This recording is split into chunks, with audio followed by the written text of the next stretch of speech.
Aleloia, aleloia, aleloia. Mbola faly miarabanareo tsiraray averan-tany izay menada amin'izao andro sabata mahafinaritra izao. Rehefa malalao amin'ny tompo, tsara ny tompo lehibe indrindra izy. Raha ohatra hainao tsara ny hira teo dia manambara ny amin'ny fibebahana. Tena hoe ampy izany izay rehetra izay. Ampy ny lasa rehetra taloha fa tena hoe Jesosy irery ihany tokony ho ampy antsika izany. Ry havana enganeka tena hibebaka marina tokoa ianao. Enganeka tena hitady an Jesosy amin'ny fotorotoro sy fanahy mangorakoraka tokoa ianao. Satria tsy ataon'Andriamanitra tsinitsinina izany. Tena ilain'ny tompontsika hibebaka marina tokoa izay tsika voatafiditra ny lanitra. Ry havana tiantsika ny mihira, na ohatra tsy hainao ny hira teo fa mety misy hira mpivavahana tianao koa ny mihira azy tena iainanao ve le izy. Ary rehefa mamaky ten'Andriamanitra ve ianao tena iainanao ve le ten'Andriamanitra. Ry havana, amin'izao andro farany izao Andriamanitra mitady ny olona tena mivavaka amin'ny fanahy. satria izy dia fanahy. Ao amin'ny bokin'ny Jaona 4 manambara izany. Tena mitady ny olona ny ray ny olona hivavaka amin'ny fanahy satria izy dia fanahy. Jaona 4:7-20 ka 7:20 izay, satria fanahy masina mamety fa tsy nomano fa jereko verset sao dia 10 matsy no omeko. Jaona 4:7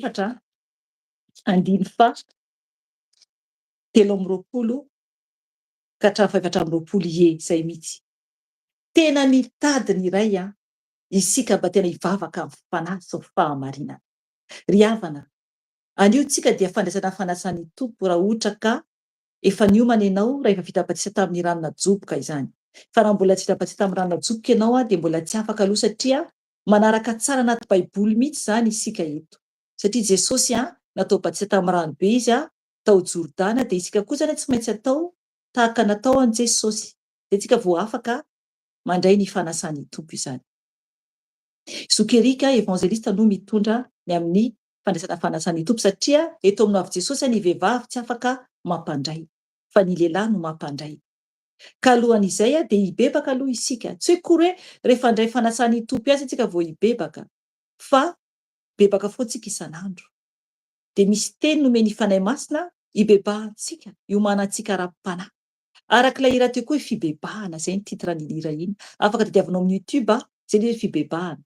Misy hira azo enona, misy hira tsy azo enona.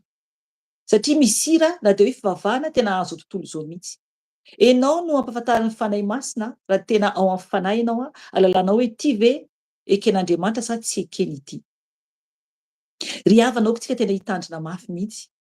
Efa misy ihany témoignage any amin'ny atao amin'ny YouTube ato ihany ny amin'ny zanako vavy, ny amin'ny izay nasehon'ny tompo tany amin'ny elo izany dia nasainina mafy ny amin'ny hira izany tanatin'ny telefoniny. Tompo ampahafantatra anao raha tena hoe vonona ianao. Ry havana hivavaka aloha isika hideran'Andriamanitra hisaotra azy amin'izao fotoana izao dia andray teny isika rehefa avy eo hibebahantsika izany. Fa zao tsika dia hisaotra an'Andriamanitra hidera azy amin'ny fotoana nomeny antsika. Hivavaka isika tompoko. Jesosy ao misaotra makasitraka anao. Midera Jesosy satria be fitiavana ianao. Tianao tokoa izahay satria mbola nomenao fotoana izay ahafahanay mbola miaina Jesosy. Miantso anao. Hivavaka aminao Jesosy. Tompo, mba tena ho amin'ny fanahy tokoa no hitadiavanay anao eto.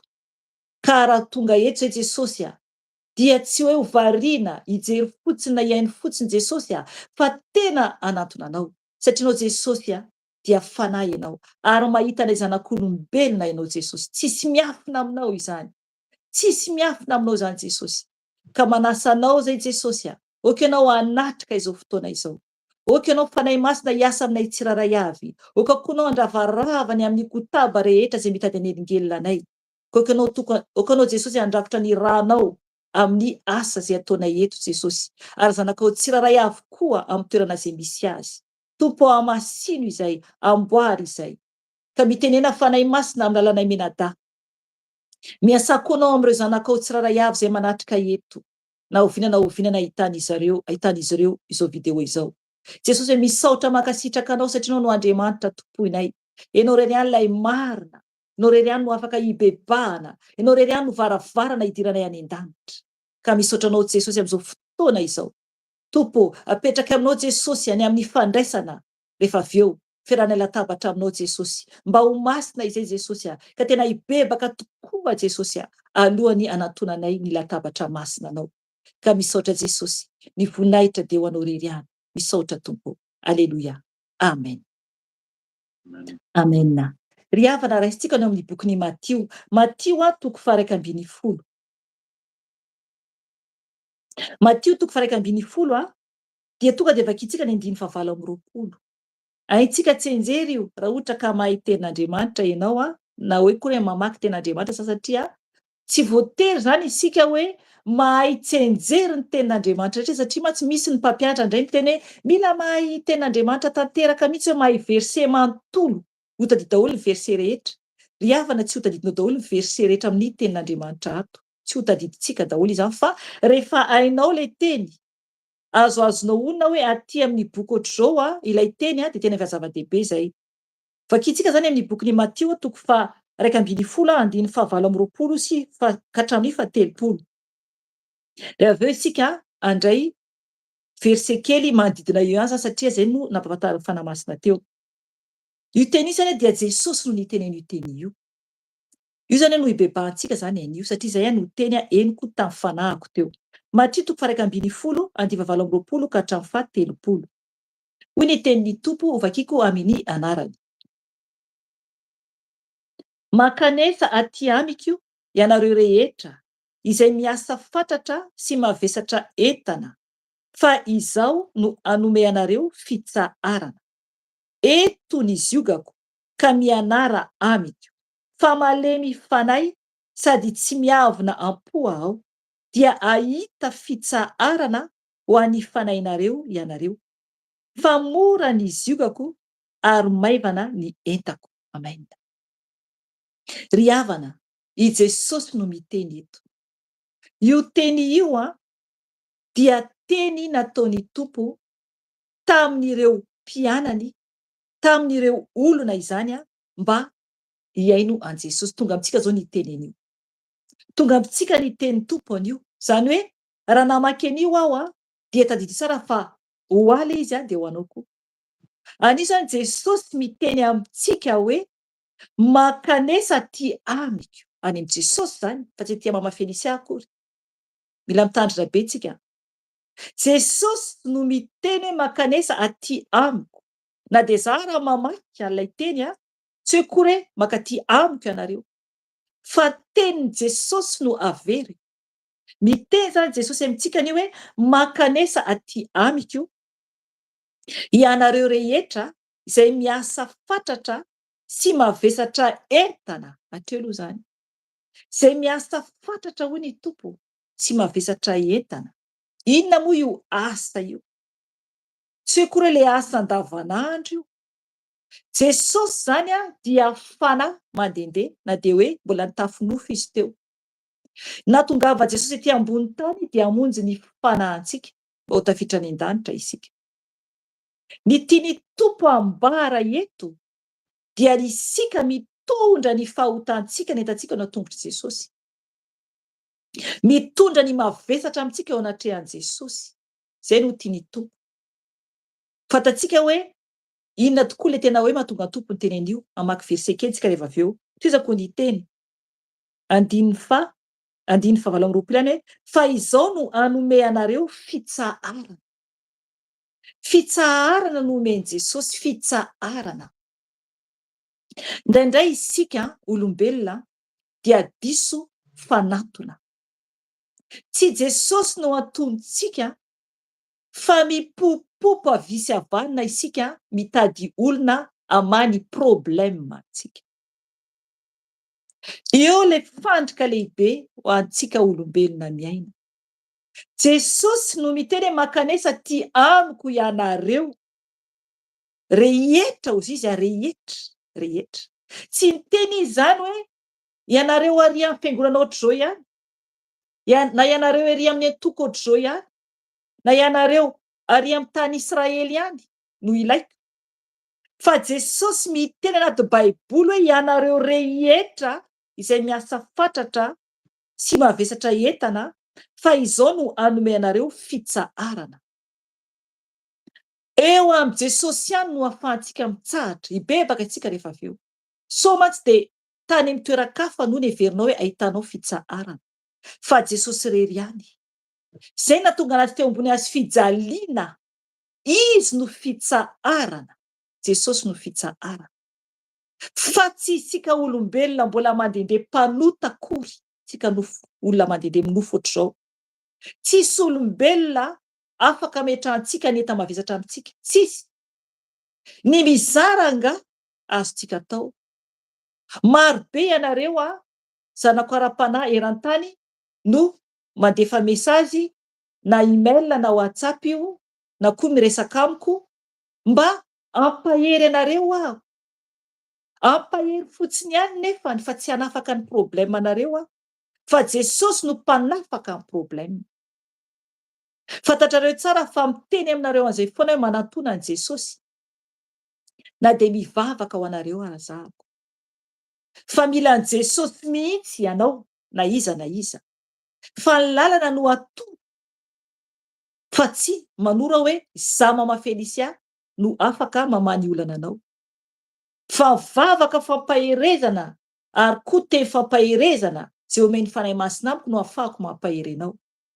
Fa tsy za akory mama olana, fa eto Jesosy miteny hoe makanesa tia amiko ianareo rehetra zay miasa fatratra sy mavesatra entana, fa izao no hanome anareo fitsaharana. Amen. Tsara be le teny. Inona moa no ahafahan'i Jesosy amintsika? Inona le enta mavesatra io? Atopazo ny masonao eto amin'ny toko faha 1 any mandeha any ery amin'ny 5. Akisao masonao eny amin'ny 5 ary misy baiboly ao ampelantananao. Vakitsika manomboka ny 4. Hoy ny teny tompo vakiko amin'ny anarany. Ary Jesosy namaly azy ireo hoe mandeha any ianareo ka mbarao amin'ny izao renareo sy hitanareo izao. Eto zany eo alohany eo tsy vakio satria lavabe ireo mpianatra zany rehefa reny Jaona zany tao an-tranomaizina ny asa nataon'i Jesosy Kristy dia naniraka ny mpianana zany i Jaona mpanao batisa io ilaza am' Jesosy zany hoe ianao va ilay ho avy sa mbola hafa no andrasantsika. Ahafantarany Jaona zany satria fa nigadra izy teo. Fantatsika tsara oka ianao mamaky tantarany Jaona mpanao batisa satria mampalahelo ny tantarany. Dia nanontany izy zany hoe Jesosy ve le Kristy nandrasana? Dia jerevy tsara ny teny Jesosy 5. Eo zany le eto hoe enta mavesatra zany hoentsika amin'i Jesosy. Vakiko tena anarany Jesosy tompo amin'ny 5 hoe ny tompo zany no miteny eto hoy izy amin'ny 4 aloha hoe ary Jesosy namaly azy ireo hoe mandeha any ianareo ka mbarao amin'ny Jaona izao renareo sy hitanareo izao. Hoy zany Jesosy hoe mahiratra ny jamba, afaka mandeha tsara ny mandringa, diovina ny boka, malady ny marenina, atsangana ny maty, ary hitoriana ny filazantsara ny mahantra, ary sambatra izay tsy ho tafitohina no ny amiko. Ny am' Jesosy zany. Aleloia. Zay le izy. Io zany le enta mavesatra antsika hoentsika am' Jesosy. Ny andraikitro sy zokerika eto dia mitondra anareo eo am' Jesosy, mampafantatra anareo hoe zao ny lalàna tiany Jesosy arahana. Fa Jesosy ihany no manatanteraka an'ireo. Aleloia. Tsara be le tenin'Andriamanitra. Jesosy no mampahiratra ny jamba. Fa tsy akory hoe i mama Felisia raha hoe atao délivrance ianao tsy zavatra hay na kely akory ary. Fitaovana fotsiny ihany ao anatrehan'i Jesosy fa tsy zavatra haiko. Jesosy no mampahiratra ny jamba. Izy ihany koa no mampandeha tsara ny mandringa. Izy ihany koa no manadio ny boka. Izy ihany koa no mampaheno zany ny marenina, zany hoe mampalady ny marenina, ary koa mampitsangana ny maty, ary hitoriana ny filazantsara ny mahantra. Hitanareo zany ny mahantra zany ilaina ny mitory amin'ny mahantra. Tiany tompo ny olona rehetra. Tiany tompo vonjena avokoa ny olona rehetra. Jesosy no manao mirakla fa tsy olombelona akory. Izy iray no manao mirakla. 5 hoe ary sambatra izay tsy ho tafitohina no ny amiko. Ny am' Jesosy zany. Jesosy no miteny amintsika makanesa tia amiko ianareo rehetra izay miasa fatratra sy mavesatra entana, fa izao no hanome anareo fitsaharana. Dia hoy ny teny tompo hoe eto ny ziogako ka mianara amiko. Hatreo aloha zany. Mila tsika mitondra ny zioga. Inona moa ilay zioga? Jerevy nanjohan'i Jesosy. Ny zaka mafy izy, ny amin'ny latsa, ny amin'ny eso, ny amin'ny endrikendrika. Zay le zioga zay. Rehefa miaraka am' Jesosy dia tsy maintsy mizaka mafy ihany koa tahaka an' Jesosy. Tsisy mihitsy hoe ino hoe zanak'Andriamanitra ka tena hoe miadana be amin'ny olona rehetra dia tia zao tontolo zao dia miaraka mifetetsy dia ay tena tiako fa namako ianao, havako ianao, tiako ianao. Tsy tompoko. Jesosy dia nandeha irery Jesosy.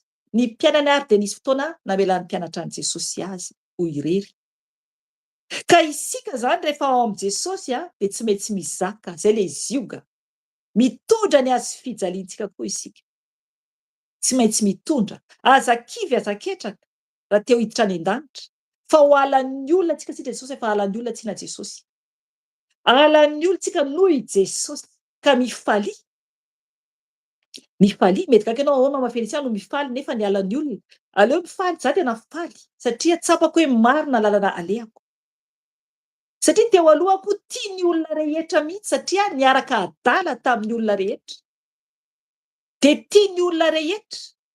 Maneno foana ny telefônina, ny havana, ny namana, tsy tapaka mihitsy ny telefônina. Mivoaka foana visy havanana. Dia tia ny olona rehetra, tsisy olona hoe tsy tia ny tena. Fa noho ny hoe nanaraka an' Jesosy dia mare teny isan-karazany fanaratsiana fitsarana, fankahalana. Dia faly aho satria be Jesosy ilay fiadanana no ao anatiko. Tokony ho izay koa ianao. Tokony ho izay koa no toerana misy ianao. Zay le azo fijaliana etintsika. Halan'ny olona isika fa tiany Jesosy. Aleloia, aleloia. Tena hoe fahasambarana. Milamina ny fanahy. Milamina ny saina satria ilay fanahy masina ny ao anatinao. Pôze mihitsy ianao ao am' Jesosy. Tsisy tahotra ianao. Ary ny tompony manasitrana. Misy ny marary tsy mety sitrana satria ny antony mitady olombelona anafaka. Ry havana tsy ho sitrana mihitsy ohatra ka hoe ny olombelona no andrasanao hanafaka anao. Jesosy no mpanafaka fa tsy ny olombelona. Jesosy iray ihany no afaka manafaka antsika fa tsy ny olombelona koa no manafaka antsika. Ka tokony hitandrina mafy isika. Oka fantatsika Jesosy no manafaka zany manomboka anio. Na mivavaka anao na mivavaka ao anao ny mpanompon'Andriamanitra dia Jesosy no manafaka fa tsy olombelona. Ny tompony miteny hoe makanesa aty amiko ianareo rehetra izay miasa fatratra sy mahavizatretana. Fa izao no hanome anareo fitsaharana. Tena fitsaharana mihitsy no omentsika. Fitsarana ara-panahy ary koa fahasalamana. Izy manasitrana Jesosy. Mirakla izy. Marina fa ndraindray ohatra hoe mikohaka kely na hoe manavinavy kely.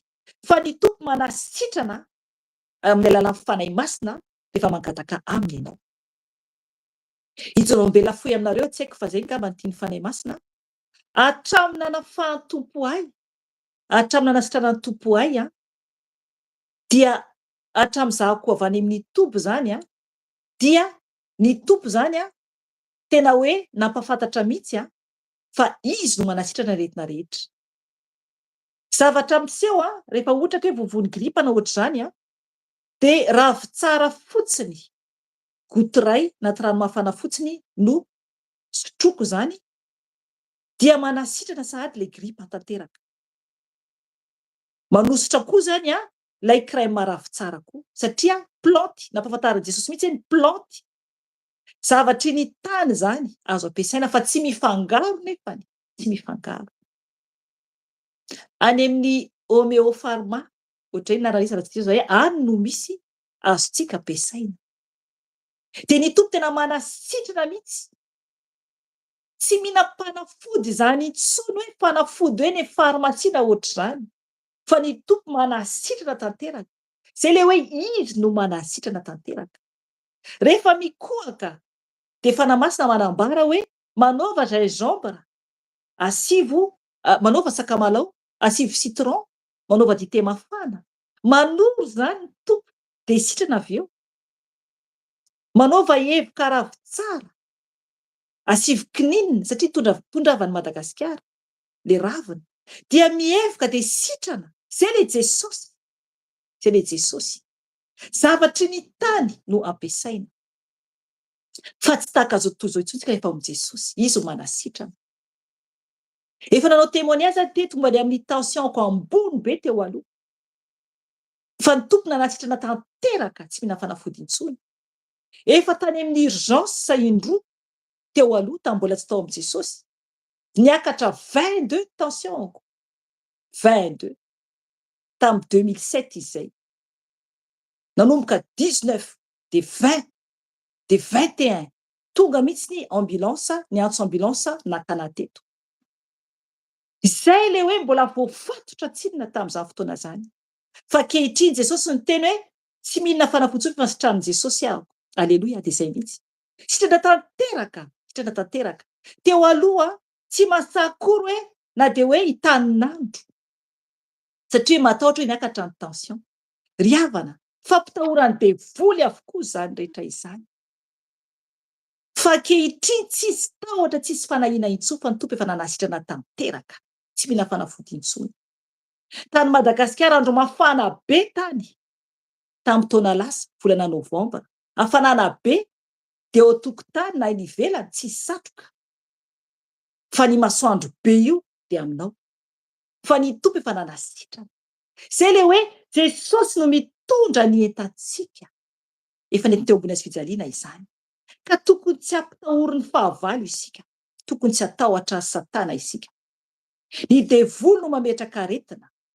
Nefa koa nefa ny tompo indraindray koa mampisy aretina aminao mba hatsapanao iverenanao aminy. Izay le izy.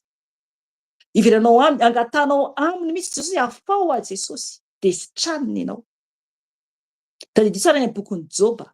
Any amin'ny Joba, tadidio nataony Satana tamin'ny Joba. Nasiany fery be dia be, vai be dia be. Fa Jesosy koa indraindray izy avelany koa ilay aretina mba hanatonantsika anazy. Fa Jesosy mpanasitrana. Izy ny vahaolana. Antanio an'ny tompony tsy mety amin'ny tenanao mahatonga anao tsy mety sitrana ohatra ka hoe marary ianao. Misy antony ao. Misy antony ao. Tianao Jesosy, tiantsika Jesosy. Tsika ny ten'Andriamanitra dia hibebaka antsika rehefa avy eo. Andifa sy amin'ny 20 amin'ny Matthieu 1:10 izay tara voaniditra. Entony izy io ka mianara amiko. Fa malefy fanahy sady tsy miavona po aho. Hatreo aloha. Malefy fanahy Jesosy ary tsy miavona po. Raha misy mpanompon'Andriamanitra masika be, dia mihevery ianao izay tena fa misy zavatra miseho ao.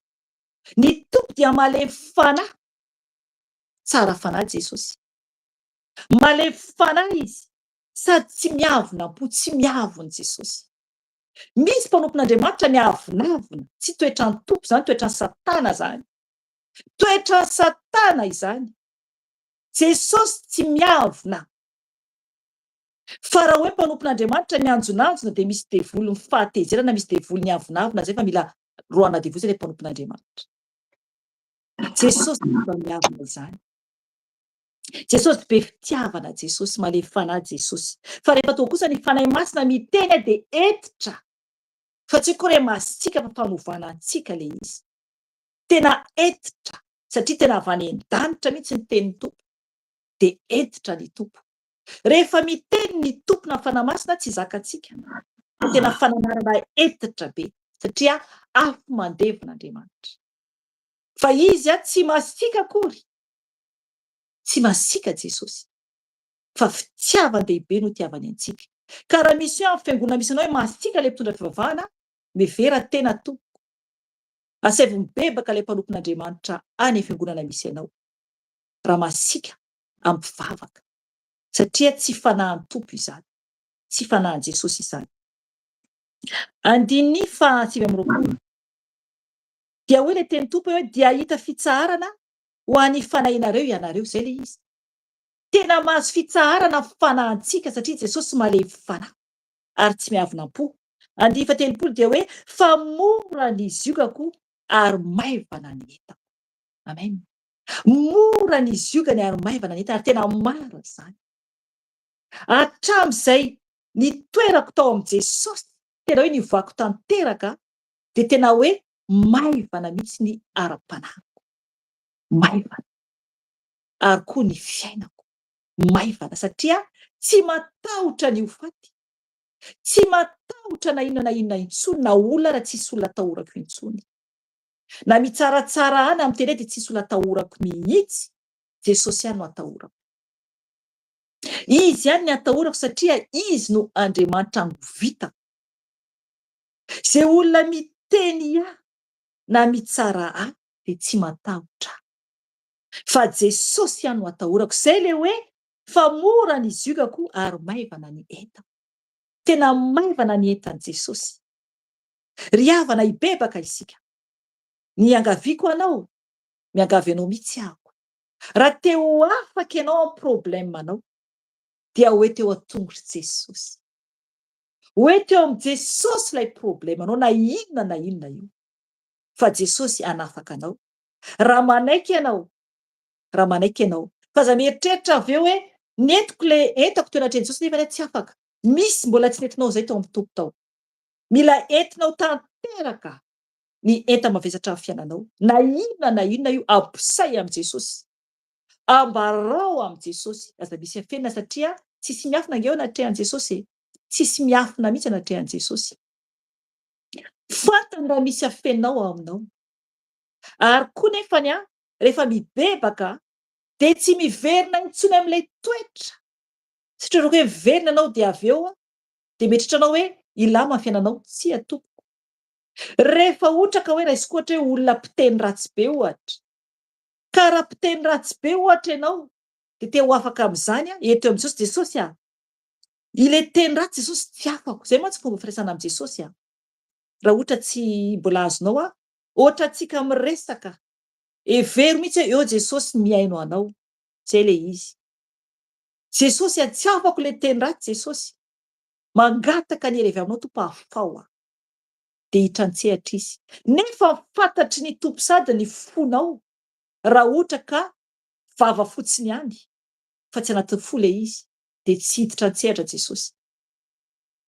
Fa fantany ny vavaka marina io leo amin'ny Jauna 4:23 teo avy amin'ny fanahy 23-24 avy amin'ny fanahy mihitsy dia fantany hoe tena hoe te hiova ianao dia hiainao izy dia mangatahana Jesosy ampio aho Jesosy.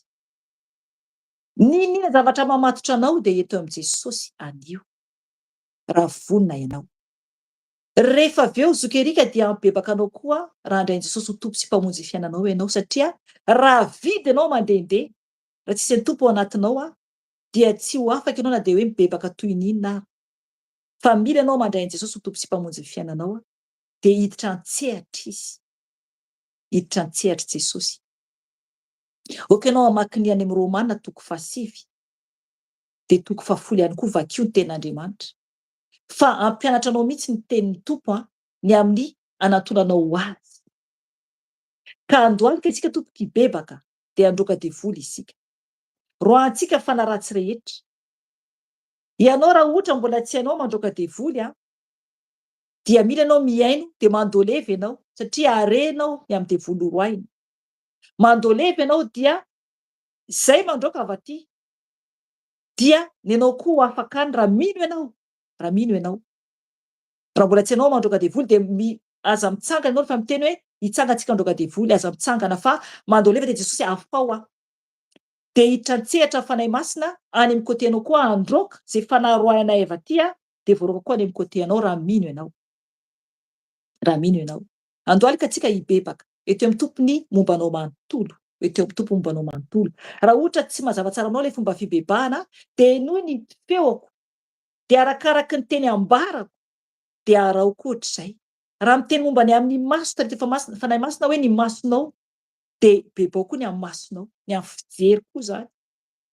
Teny momba ny amin'ny vava dia teny koa momba ny amin'ny vava, ny amin'ny teny evoaka amin'ny vavanao.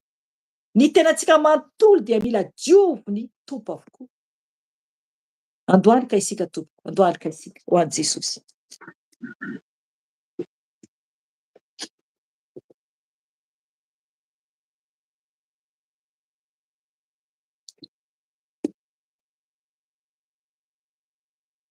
Jesosy tompo, indretra izay Jesosy mandohalika eo anatreha seza fiandriananao. Saotra Jesosy ny amin'ny fitiavanao sy ny famindramponao amin'ny teny izay nomenao anay anio Jesosy hoe makanesa aty amiko ianareo rehetra. Jesosy indretra izay Jesosy tonga mandohalika eo anatrehanao. Mandohalika tompo mangataka ny famindramponao. Itia Jesosy mitondra ny fahotana, ny entako mavesatra eo anatrehanao. Entiko eo tongotra Jesosy ny otako rehetra. ny fahotako rehetra. Tenenao amin'ny tompo, eto amin'ny tompo ny fahotanao, ambara ho aminy. Ity a Jesosy a, mitondra ny tsy famendrehako rehetra Jesosy. Mitondra ny fieritreretako rehetra Jesosy eo. Mitondra ny amin'ny tsy fahamatorako Jesosy eo anatrehanao. Tompo, ny enta-mavesatra rehetra Jesosy a, hoentiko eo aminao. Tsisy tazomiko na iray ara Jesosy, fa apetrako eo tongotrao. Mibebaka ao Jesosy a, eo anatrehanao. Mamelà Jesosy ny fahotako rehetra ianao. Mamelà Tompo ny hotako rehetra anao Jesosy. Na ny tadidiko na ny tsy tadidiko. Mifona aminao a Jesosy a. Mifona eo anatrehanao a Tompo. Mangataka fonana Jesosy. Diovy aho Jesosy ho hafa-keliko. Diovy aho afa-pahotana Jesosy. Okanao iain'ny bebaky ny zanakao tsiraray avy. Mamelà anay Jesosy io. Avaozy izay. Avaozy Jesosy ny fisainako. Diovy ny fisainako amin'ny ranao Jesosy. Mba hisaina toy ny fisainanao. Mba hatoky anao tanteraka Jesosy amin'ny momba ay manontolo. Jesosy io. Hoentiko aminao ny entako, fa tsy ho alaiko intsony Jesosy. Satria Jesosy a, impiry moa Jesosy izahay. No maka indray ny problema izay efa napetrakay teo an-tongotrao. Ka apetrako Tompo eo tongotrao ny tsy famendrehako rehetra Jesosy. Fa tsisy ho raisiko intsony. Ity aho Jesosy, mangataka aminao. Dioviko Jesosy ny fijeriko. Diovy ny masoko amin'ny ranao soa Jesosy mba hadio. Sasao amin'ny ranao Jesosy ny masoko. Mba hadio Jesosy eo anatrehanao. Tompo malala o, sasao amin'ny ranao aho. Alao amiko Jesosy ny fijery tsy mendrika rehetra.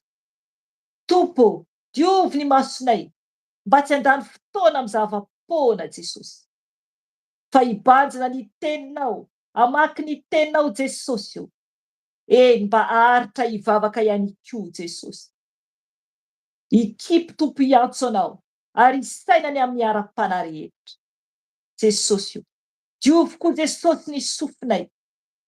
Diovy ny sofinay Jesosy. Ny amin'ny tsy famendrenay rehetra. Ny amin'ny zavatra inonay Tompo, tsy araka ny sitraponao. Ao re mbola miaino iran'izao tontolo zao Jesosy. Raha mibebaka aminao izy Tompo mamindra fo aminy ianao. Diovy ny sofinay Jesosy io. Mba hieno mandrakariva ny teninao. Mba hankatoanao. Mba ny feo ny fanay masinao no heninay Jesosy. Fa tsy ny feon'olona hafa Jesosy nitarika amin'ny ratsy. Jesosy io, diovy ny sofinay. Arovy ny sofinay Jesosy amin'izao tontolo izao.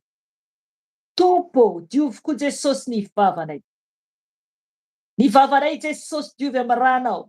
Ny lelanay Tompo, izay mipetsipetsina foana ny lelanay sy ny vavanay. Tompo, fahotana maro Tompo no ambarany vavanay Jesosy. Rehefa diso Jesosy dia efa fahotana izany. Ka mifona Jesosy io. Satria Jesosy ny vavanay tokony hadio.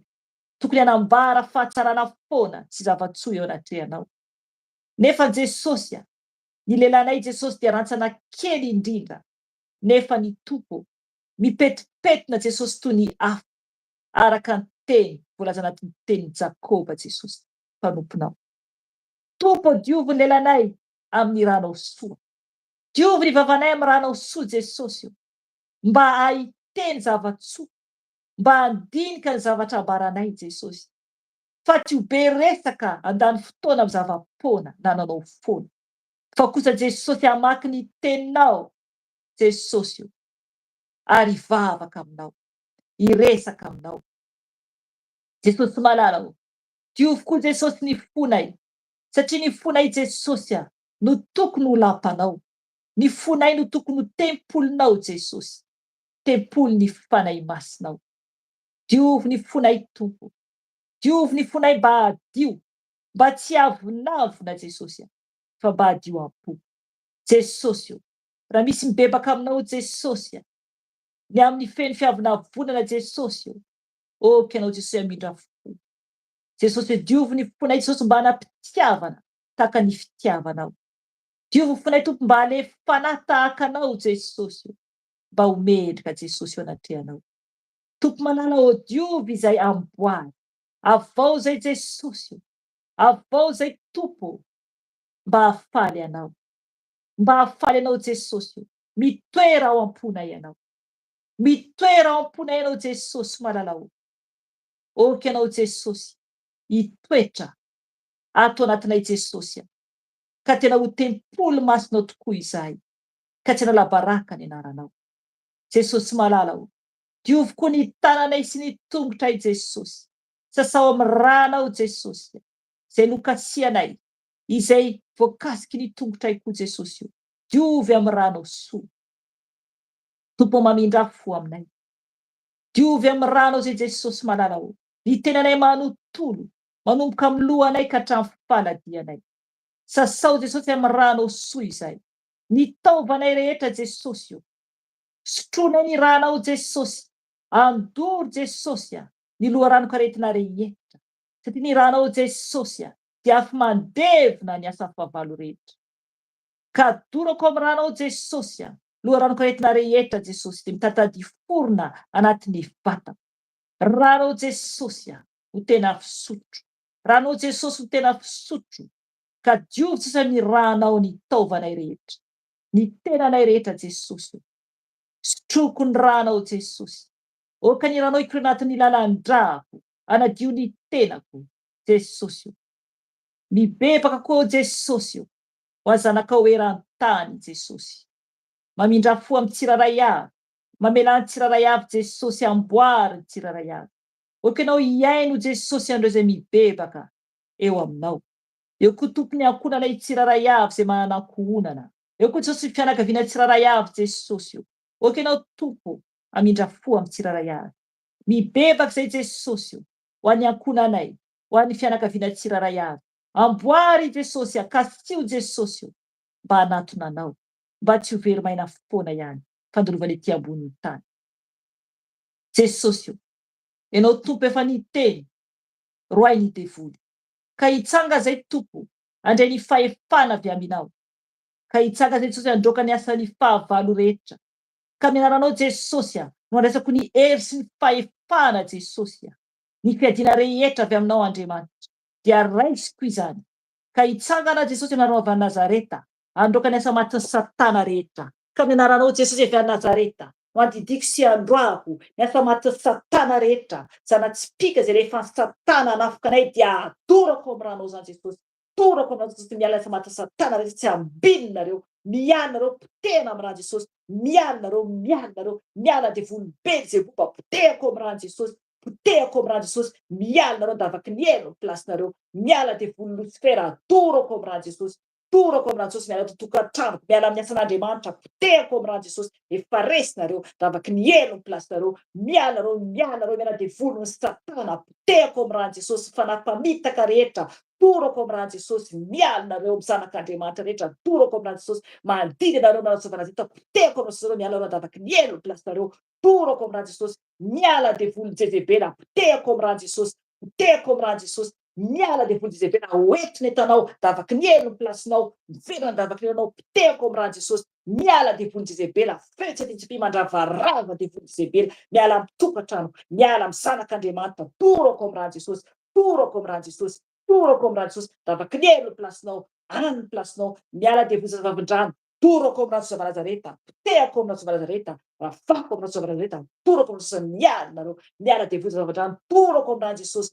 Fetsy titsipy mandravarava devoly zava-vavindrano, tena davaky ny elo ianao, davaky ny elo amy plasinao. Torako amy rano Jesosy. Torako amy rano Jesosy. Torako amy Jesosy. Miala ety ny etanao, ety zay momba anao rehetra, zay mipetapetaka aminay tsy manan-kery aminay intsony za, fa potehako amy rano Jesosy. Le vonoko amin'ny afo lanitra, torako amin'ny afo lanitra, torako amy rano Jesosy. Torako amy rano Jesosy, davaky ny elo plasinao, ety ny momba anao rehetra. Miala ianao davaky ny elo plasinao zava-vavindrano, potehako amy rano Jesosy. Potehako amy rano Jesosy. Fetsy t'esprit, fetsy t'esprit mandravarava, miala tokatranoko ambony ka hatrany ambany. Miala amy asan'Andriamanitra, miala amy zanak'Andriamanitra, torako amy rano Jesosy. Torako amy rano Jesosy. Torako amy Jesosy, davaky ny elo plasinareo, mialinareo, miala devoly ny dragona. miala de volon-dravona zay mitady hanafika anay eny amin'ny herin'ny rahona eny. Miala nareo tsy manafikafoka zanak'Andriamanitra, tsy manafikafoka anay nareo. Miala de volon-dravona, potehako amin'ny ran'i Jesosy. Torako amin'ny ran'i Jesosy avy Nazareta, tsy manan-kely, tsy manam-pahefana, roako amin'ny ran'i Jesosy avy Nazareta, potehako amin'ny ran'i Jesosy, torako amin'ny ran'i Jesosy.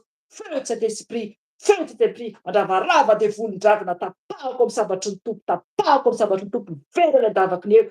Torako amin'ny ran'i Jesosy, torako amin'ny ran'i Jesosy, torako amin'ny ran'i Jesosy, torako amin'ny ran'i Jesosy. Davaka ny eny ny placereo, miala amin'ny ankohonako, miala amin'ny fiainako, miala amin'ny asan'Andriamanitra, torako amin'ny ran'i Jesosy. Efa resy nareo, miala nareo, ravaravako amin'ny ran'i Jesosy, ravaravako amin'ny ran'i Jesosy. Miala nareo de volom-pangalatra ny fifaliana rehetra, torako amin'ny ran'i Jesosy, potehako amin'ny ran'i Jesosy, torako amin'ny ran'i Jesosy. Miala nareo, efa resy nareo, miala de volom-pampiady rehetra, torako amin'ny ran'i Jesosy, torako amin'ny ran'i Jesosy. Davaka ny eny ny place nareo, tsy ambiny nareo, efa resy nareo, davaka ny eny ny place nareo, miala nareo, miala de volom-pitondra aretina rehetra, rehetra mandringana, torako amin'ny ran'i Jesosy, torako amin'ny Jesosy. Miala amin'ny ankohonako, miala amin'ny zanak'Andriamanitra, torako amin'ny ran'i Jesosy, torako amin'ny ran'i Jesosy, torako amin'ny ran'i Jesosy. Davaka ny eny ny place nareo, rehetra mandringana de potehako amin'ny ran'i Jesosy, potehako amin'ny ran'i Jesosy, torako amin'ny ran'i Jesosy. Davaka ny eny ny place nareo, miala amin'ny ankohonako, miala amin'ny tenako, potehako amin'ny ran'i Jesosy, miala amin'ny zanak'Andriamanitra, potehako amin'ny ran'i Jesosy, potehako amin'ny ran'i Jesosy. Tsy manan-kely, tsy manam-pahefana, efa resy nareo,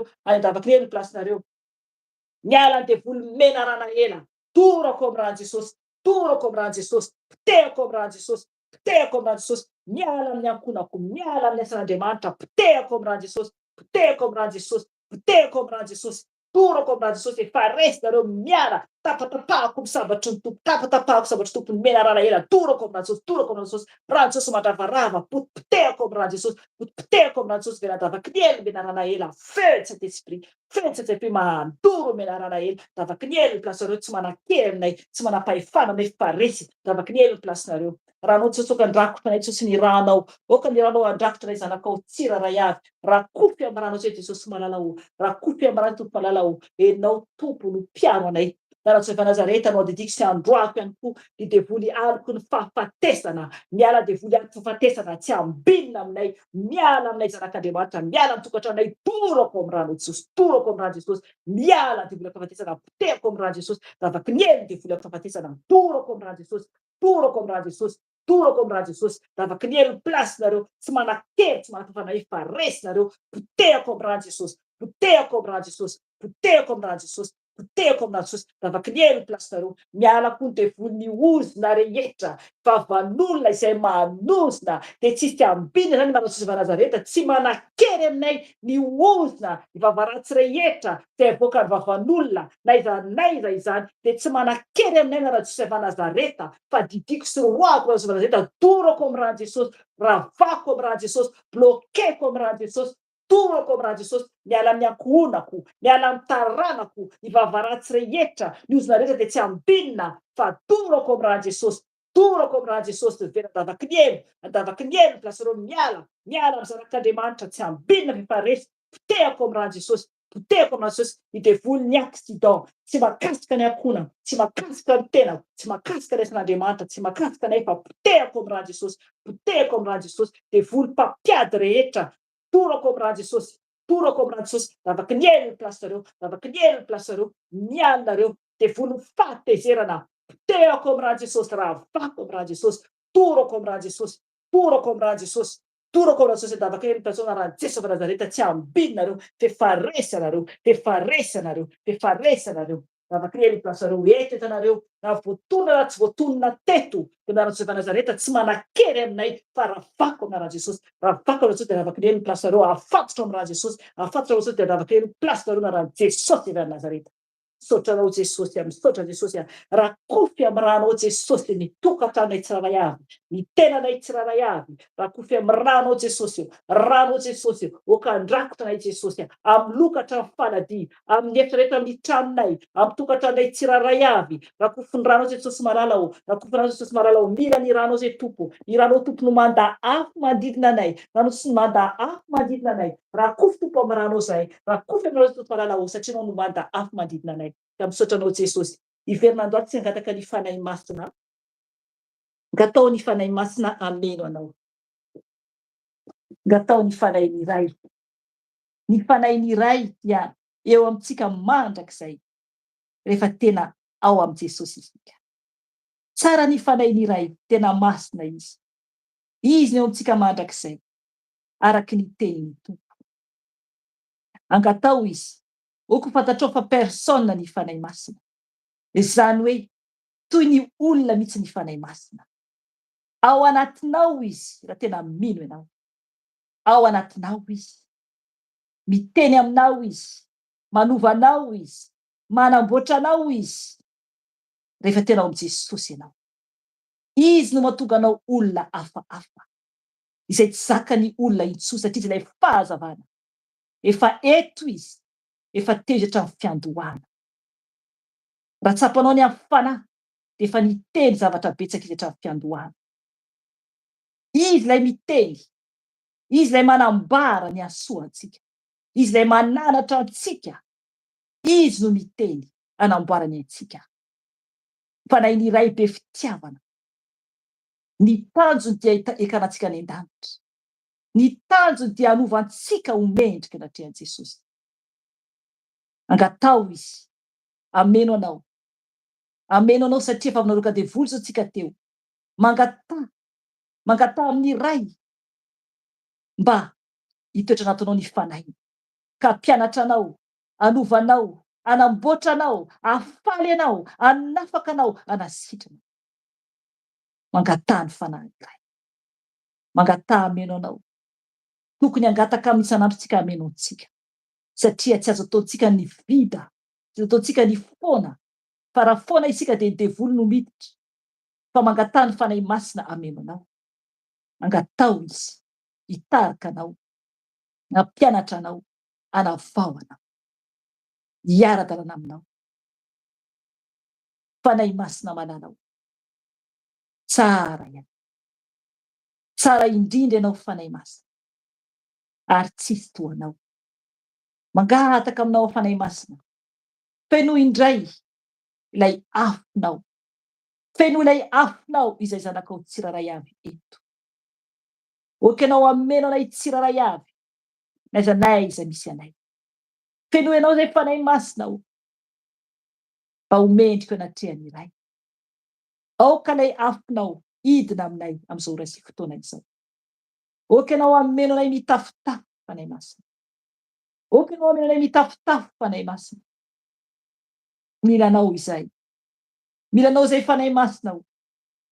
Fenoy ny afonao izay. Oka ianao fanahy masina namboatra anay. Omeo fahendrena izay. Omeo fahendrena izay fanahy masina o. Midira ao anatinay. Midira ato anatiko ianao fanahy masina. Midira ato anatiko ianao fanahy masina. Fenoy anao mitafotafo ao fanahy masina o. Avaozy ny toe-panahiko. Avaozy ny toe-panahiko mba ho araka anao. Fanahy masina o. Remplis-moi. Remplis-moi cet esprit de Dieu. Fenoy anao ao fanahy masin'Andriamanitra. Fenoy anao izay tsiraray avy zanakao. Amboary izay. Amboary izay fanahy masina o. Avaozy izay. Na ny fiteninay, na ny famindranay. Avaozy izay fanahy masina. Avaozy izay. Ho toan'i Jesosy Kristy. Avaozy izay. Satria izy no modelinay. Avaozy izay fanahy masina. Ianao le fanahiny iray. Ianao le tao anatin'i Jesosy. Tamin'i Jesosy tetỳ ambonin'ny tany. Mangataka aminao fanahy masina. Amboary izay tsiraray avy. Oka koa anao anasitrana an'izay marary. Oka anao anasitrana izay marary fanahy masina. Koa anao hikasika loharanonkaretina rehetra. Anafaka ny tsiraray avy. Anafaka ny tsiraray avy. Mangataka aminao fanahy masina. Koa anao fanahy masina o. Ampahery anay tsiraray avy. Ampaherezy izay fanahy iray. Ampaherezy izay. Ampaherezy izay. Mila anao izay. Fanahy masina o. Ianao le Andriamanitra fitiavana. Ianao le fitiavana, ianao le hatramin'ny voalohany efa teo. Ianao le nanomba tambonin'ny rano. Fanahy masina mananao. Ka misaotra anao izay. Misaotra anao izay. Araka ny teninao. Fa tsy ampitoviako ny manompo azy sy tsy manompo. Oui, Seigneur. Tsy ampitoviako ny manompo azy sy tsy manompo azy. Ary hoe tiako izay tia ahy. Ary zay fatra-pitady ahy dia ahita ahy. Tadiavo ny tompo. Tadiavo ny tompo satria tia ny tompo izay tia azy. Ary zay fatra-pitady azy dia ahita azy. Te hita ny tompo va ianao? Tadiavo izy. Tadiavo izy fa ahita azy ianao. Ahita azy ianao raha mitady azy. Ny teniny mihitsy manambara izany. Ny teniny mihitsy manambara izany. Ao amin'ny ohabolana ny manambara izany. Tadiavo ny tompo dia ahita azy ianao. Misaotra anao fanahy masina. Misaotra anao ny amin'ny fitiavanao sy ny famindraponao. Saotra anao satria malemy fanahy ianao. Ary tsy miavonam-po ianao. Satria anao ihany Jesosy ka misaotra anao. Feno fandeferana ianao. Feno fandeferana ianao. Ampianaro anay izany. Amboary ny fiteninay. Amboary izay mba homendry ho anao. Fangio izay tsiraray avy.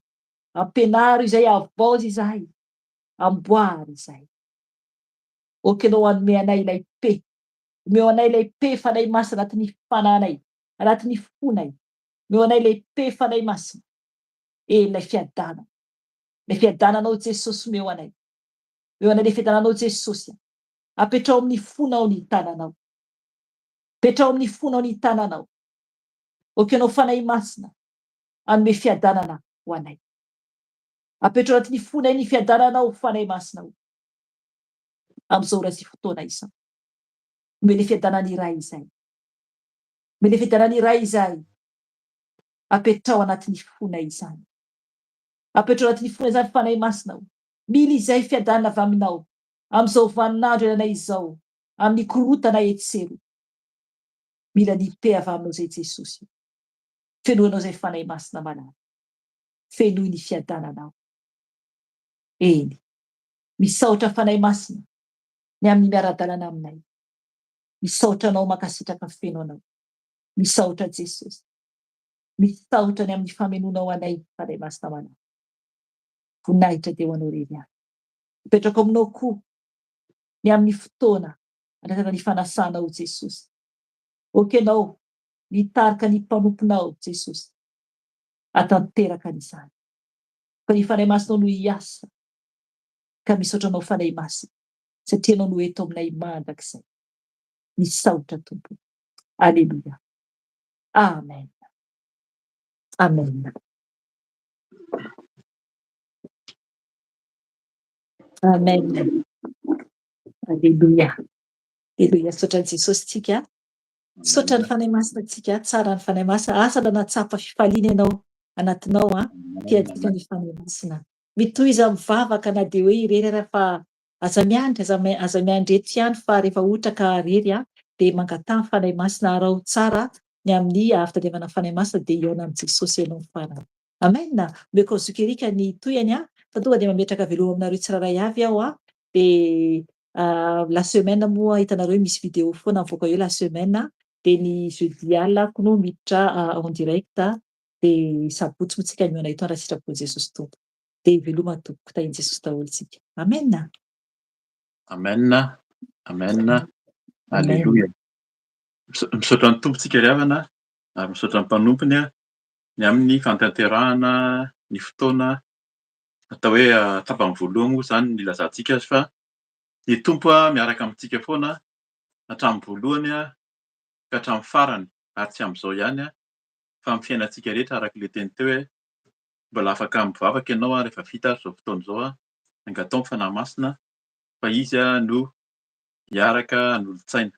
Dia tahaka izany ihany koa efa mibebaka tsika teo nisy fampianarana ihany koa fampibebahana efa nomen'ny tompo tato ato izany dia tiany tompo mihitsy ahafantatra tenin'Andriamanitra tsika. Nisy fampianarana be dia be na fampaherezana satria tsy tiany tompo tsika hoe hanaraka ny bokiny. Manaraka ny bokiny izany dia manaraka olona fotsiny na manaraka anarana, anaram-piangonana na endrika samihafa fa ny tsirairay avy tena tiany tompo ahafantatra azy. Ahafantatra ny tompo izany tsisy afa-tsy ny famakiana ny tenin'Andriamanitra. Mahazo toa mamaky ny tenin'Andriamanitra dia mivavaka mangataka ny fanahy masina mihitsy alohany hamaky azy fa izy no ampahafantatra antsika ny tena marina sy ny sitrapony amin'ny tenin'Andriamanitra zany. De arak'izany efa mivavaka tsika teo, efa mibebaka, fanahy-masina eo amintsika fa ny angatantsika zany zao raha handray fampielezana tsika alohan'ny handraisantsika fanasan'ny Tompo, ary koa hisy vavaka eo zany anaovantsika vavaka fanoloran-tena, dia hivavaka tsika hametrantsika ny fotoana zay hifampahelezantsika. Vavaka tsika tompoko. Eny indray Jesosy Kristy Tompo fanahy masina, misaotra anao zahay satria eo aminay mandrakariva tokoa ianao ary ato anatinay. Misaotra ny fanahy masina satria efa namangy ianao ary misaotra indrindra ny amin'ny rano zanakao Jesosy Kristy koa manadio anay. Ilay ranao Jesosy tena manadio ny sotroinay teo mandoro izay tsy hanao rehetra ao anatinay, ary indrindra ny ranao manafaka miaro anay amin'ny zavatra rehetra amin'ny fomba tsy takatry ny saina, ary ilay fanahy masina manolo-tsaina misolo vava no angatanay hiteny koa ankehitriny ampitenin'ny mpanomponao aoka tsisy ambaraka fa tsy ny sitraponao, ary aoka tsisy hoen'ny olona n'iza n'iza miaino na androany na amin'ny fotoana manaraka. Ianao no henony ireny Jesosy, ka dia ny teninao tsy hiverina foana aminao araka ny teninao koa zany, fa tena moto avy zato eny amin'ny fo sy ny fanahin'ny tsirairay avy amin'ny sainay, ka dia mitenena araka ny fombanao fa voninko eny izay Tompo, amin'ny anaran'i Jesosy Kristy. Alleluia. Amen. Amen. Misaotra ny Tompontsika. Hiteny amintsika ny Tompo, hiteny aminao izy, efa niteny foana izy fa mbola hampafantatra antsika ny amin'ny sitrapony zany. Andraisany alohan'ny andraisantsika ny fanasan'ny Tompo isam-bolana isaky ny voalohan'ny volana zany, sabotsy sabata voalohan'ny volana, dia fotoana andraisantsika ny fanasan'ny Tompo zany, tenin'i Jesosy zany ho fahatsiarovana azy. Raha mihaino moa zany tsika tsy ho averintsika foana zany isaky ny, na hoe azo averina foana moa zany isaky ny fiandraisana ohatr'izao hoe zao dia fahatsiarovana ny Tompo, izy no nametraka ny hoe atao fahatsiarovana azy zao zao fiarahana mihinana ny tenany. Jesosy ilay tenan'ny Tompo nilotsaka avy any an-danitra, ilay mana mihoatra noho ny mana, ary ny rany no tena fisotro sy fanadiovana ho antsika. Ny boky ny Salamo 150, amin'ny Salamo 150 zany no andraisantsika fampahelezana, natao hoe fampianarana koa arakaraka izay ampahafantariny fanahy masina amintsika eo. Izy no miteny, ka aoka zany tsika hiaino sy hakatoko fa tsirairay avy zany izay izao dia fitaovana tian'ny Tompo hitondra antsika ho any amin'Andriamanitra, ho any amin'Andriamanitra, fa tsisy hoe olombelona no tena hoe mitarika hoe izay manko ny fakam-panahy zany araka ny nambaran'ny mpanompony teo, hoe efa niaraka tamin'ny mpanompon'Andriamanitra ohatr'izao izay dia izy mihitsy nitondra am-bavaka, dia rehefa izy mitondra am-bavaka dia namaly vavaka. Tsy le olona no hampivalian'ny Tompo vavaka, fa ianao zany matoa ny nahazo valim-bavaka dia ianao no tian'ny Tompo dia nivalia mivavaka. Le olona mety tsy mbola tsy mahay mivavaka ianao, na mbola tsy mahafantatra hoe ahoana ny fionana amin'Andriamanitra, dia hivaliana. Dia avy eo tsika lasa hoe tena rehefa ao aminazy iny dia mamaly vavaka ny Tompo, ka hozy le olona hoe raha izany ary dia aleo avy ny fahafolokarena, fa aty aminay Jesosy no tena mamaly vavaka. Dia mamaly vavaka ianao, dia reto koa misy rano vidiana fa mamaly vavaka ny Tompo, reto koa misy menaka, reto koa misy fitafiana, misy fombafomba be da be zany mitahan'ilay mpanompon'Andriamanitra ny farany, satria ao aminazy ny hoe mamaly vavaka ny Tompo. Mila mitandrina tsika araka ny tenin'ny mpanompony teo, dia misy miteny hoe fa nampitandremana izay zao atao izy ilay mpanompon'Andriamanitra, dia efa narahanay iny ka toa tsy mbola namaly vavaka ny Tompo. Dia gaga tsika, ay zany aleo indray miala amin'izareo ireo fa toa tsisy valim-bavaka ao, satria efa nataonay ilay zavatra noteneniny nefa toa tsy namaly izy, ka aleo mifindra indray, aiza le misy an'ilay misy valim-bavaka mivantsana amin'ny gasy zany, ataoko amin'ilay fiteny malagasy mihitsy zany, aiza le misy valim-bavaka mivantana sy hita maso, dia arỳ amin'izareo arỳ dia any mihazakazaka any le olona, satria izay no heverin'ilay olona hoe any misy valim-bavaka, fa ny Tompo araka ny teniny teo, makanesa ty amiko ianareo izay miasa fatratra mavesatra entana, za hanome anareo fitsarana. Jesosy no nitondrantsika n'enta mavesatra, ary any amin'ny Matthieu 4:1-5 dia averin'ny Tompo foana izay, ampianarina ny olona mihitsy zany hoe Matthieu 4:1-5 fa azonao vakiana fa tsy sokafaka androany, midiro amin'ny efitranonao mangingina, fa ny Tompo indrainao hozy izy, Jesosy no miteny an'izany, izay mahita sy mijery anao mangingina izy hamaly anao. Sady mahita ny tompo no mamaly anao zany amin'ny mangingina dia le eta mavesatra ao iny entina ao Jesosy. Fa raha vao manomboka miteny hoe ery amin'le olona ary nitondrako azy fa izy tena mahay mivavaka, ary amin'le toerana ary no tena hitondrako azy fa izy ao tena misy valim-bavaka, dia manomboka miditra voasarika ny fanompoan-tsampy ary matetika, na dia atao hoe famarinana any ary no ny atombohan'le asan'Andriamanitra zany dia lasa fanompoan-tsampy satria mitady olona, mitady endrika, mitady vokatra ny olona ka zany dia efa fampianarana sady fampitandremana ataon'ny tompo zany rehefa mitady azy sy manaraka azy. Vakiako manontolo ny Salamo 120 dia hita eo zany hoe inona no tena hampaharezan'ny tompo amintsika amin'ny anaran'i Jesosy. Vakiako zany hoe boky faefatra zany no misoratra eto amin'ny baiboliko zany ny olona dia mandalo fa Andriamanitra no maharitra. Vavaka nataon'i Mosesy, lehilahin'Andriamanitra. Tompo, efa fonenanay hatramin'ny taranaka rehetra ianao, fony tsy mbola ary ny tendrombohitra, fa na voaforonao ny tany sy izao rehetra izao, dia Andriamanitra ianao hatramin'ny taloha indrindra ka ho mandrakizay. Mamerina ny olona amin'ny vovoka ianao ka miteny hoe miverena ry zanak'olombelona. Fa eo aminao, fa eo masonao ny arivo taona dia toy ny fandalon'ny omaly, ary tahaka ny fotoam-piambenana iray amin'ny alina. Mipaoka azy tahaka ny rika ianao, torimaso izy. Amin'ny maraina dia tahaka ny ahitra mora miova izy. Amin'ny maraina dia mamony izy nefa mora miova, amin'ny hariva dia voajinja izy ka maina. Laha ny fahatezeranao izahay ary raiky tahotra noho ny fahaviliranao, ny helokay dia nataonao teo anatrehanao, ary ny fahotanay miafina dia nataonao teo amin'ny fahazavan'ny tavanao. Fa ny andronay rehetra dia mandalo noho ny fahatezeranao, laninay toy ny heriseritra ny taonanay. 70 taona ny halavan'ny andronay, ary raha toa ka mateza aza dia 80 taona. Nefa fahasasarana sy zava-poana ny voninahiny, fa mielona aingana izany ka lasa manidina izahay.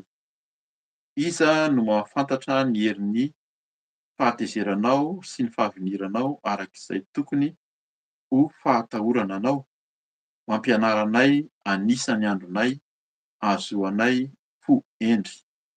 Miverena Tompo, mandram-pahoviana mba haneneno ny aminay mpanomponao. Bokiso ny famindraponao noho ny maraina izahay, mba hiobinay sy hifalianay amin'ny andro rehetra iainanay. Mampifalia anay araka ny andro nampahorinao anay sy ny taona nahitanay loza. Aoka hiseho aminay mpanomponao ny asanao ary ny voninahitrao amin'ny zanakay. Aoka ho aminay ny fahasoavan'ny Tompo Andriamanitray, ampitoero aminay ny asan'ny tananay, eny ny asan'ny tananay, ampitoero izy. Amen. Arak'izay dia mivakiana manontolo ny Salamo 120 fa ny Tompo no mahalala hoe aiza no ifampiarezana amintsika amin'izany teny izany. Eto dia araka ny lohateny dia hoe ny olona dia mandalo fa Andriamanitra no maharitra, dia fantatsika tsara araka ny vavaka nataon'ny mpanompony teo sy teny nivoaka teo hoe betsaka ny zavatra miseho etỳ amin'izao tontolo izao, ny ady, ny loza voajanahary, ny guerre na ny ady ataon'ny olona samy olona, firenena samy firenena, ny von'olona sy ny faharatsian'ny olona, dia tena tsisy intsony zany hoe zavatra ohatran'ny hoe tsara. Eto tena miteny ny tenin'Andriamanitra androany hoe ny olona dia mandalo fa Andriamanitra no maharitra. N'inona zany zavatra misy ety, na inona ezakitsika na inona ezakitsika, dia mandalo tsika hofinaina vovoka fotsiny ihany fa Andriamanitra maharitra mandrakizay. Io Andriamanitra io rehefa teny teo hoe nambomba teo ambony rano, ilay fanan'Andriamanitra, izy no maharitra mandrakizay, dia izy nanomana nifidy an'i Abrahama sy Isaka sy Jakoba hitondra ny zanak'Israely eo amin'ny tao hoe tany Kanana, dia napiditra an'zareo amin'ny antsoina hoe Jerosalema, nanorenana ny tempoly, dia teo no nisehoan'i Jesosy Kristy zanak'Andriamanitra, Dia rehefa tonga teo Jesosy dia izy ilay zanak'Andriamanitra natao hoe ilay zanak'ondry, mitondra ny fahotan'ny olona, vavy nankalaza ny Pasika isika, na ataontsika hoe tsy nitenenina amin'ny teny Hebreo hoe Pesara, ny fandalovana, dia izy zany no niteny hoe eto, teo amin'ny Jerosalema tao dia niakatra any an-dany Jesosy rehefa hoe tsangana tamin'ny maty, dia 50 taona, azafady 50 andro taorian'ny nitsanganany tamin'ny maty. Izany natao hoe Pentecote, zay manko izany mila fantarina ihany koa.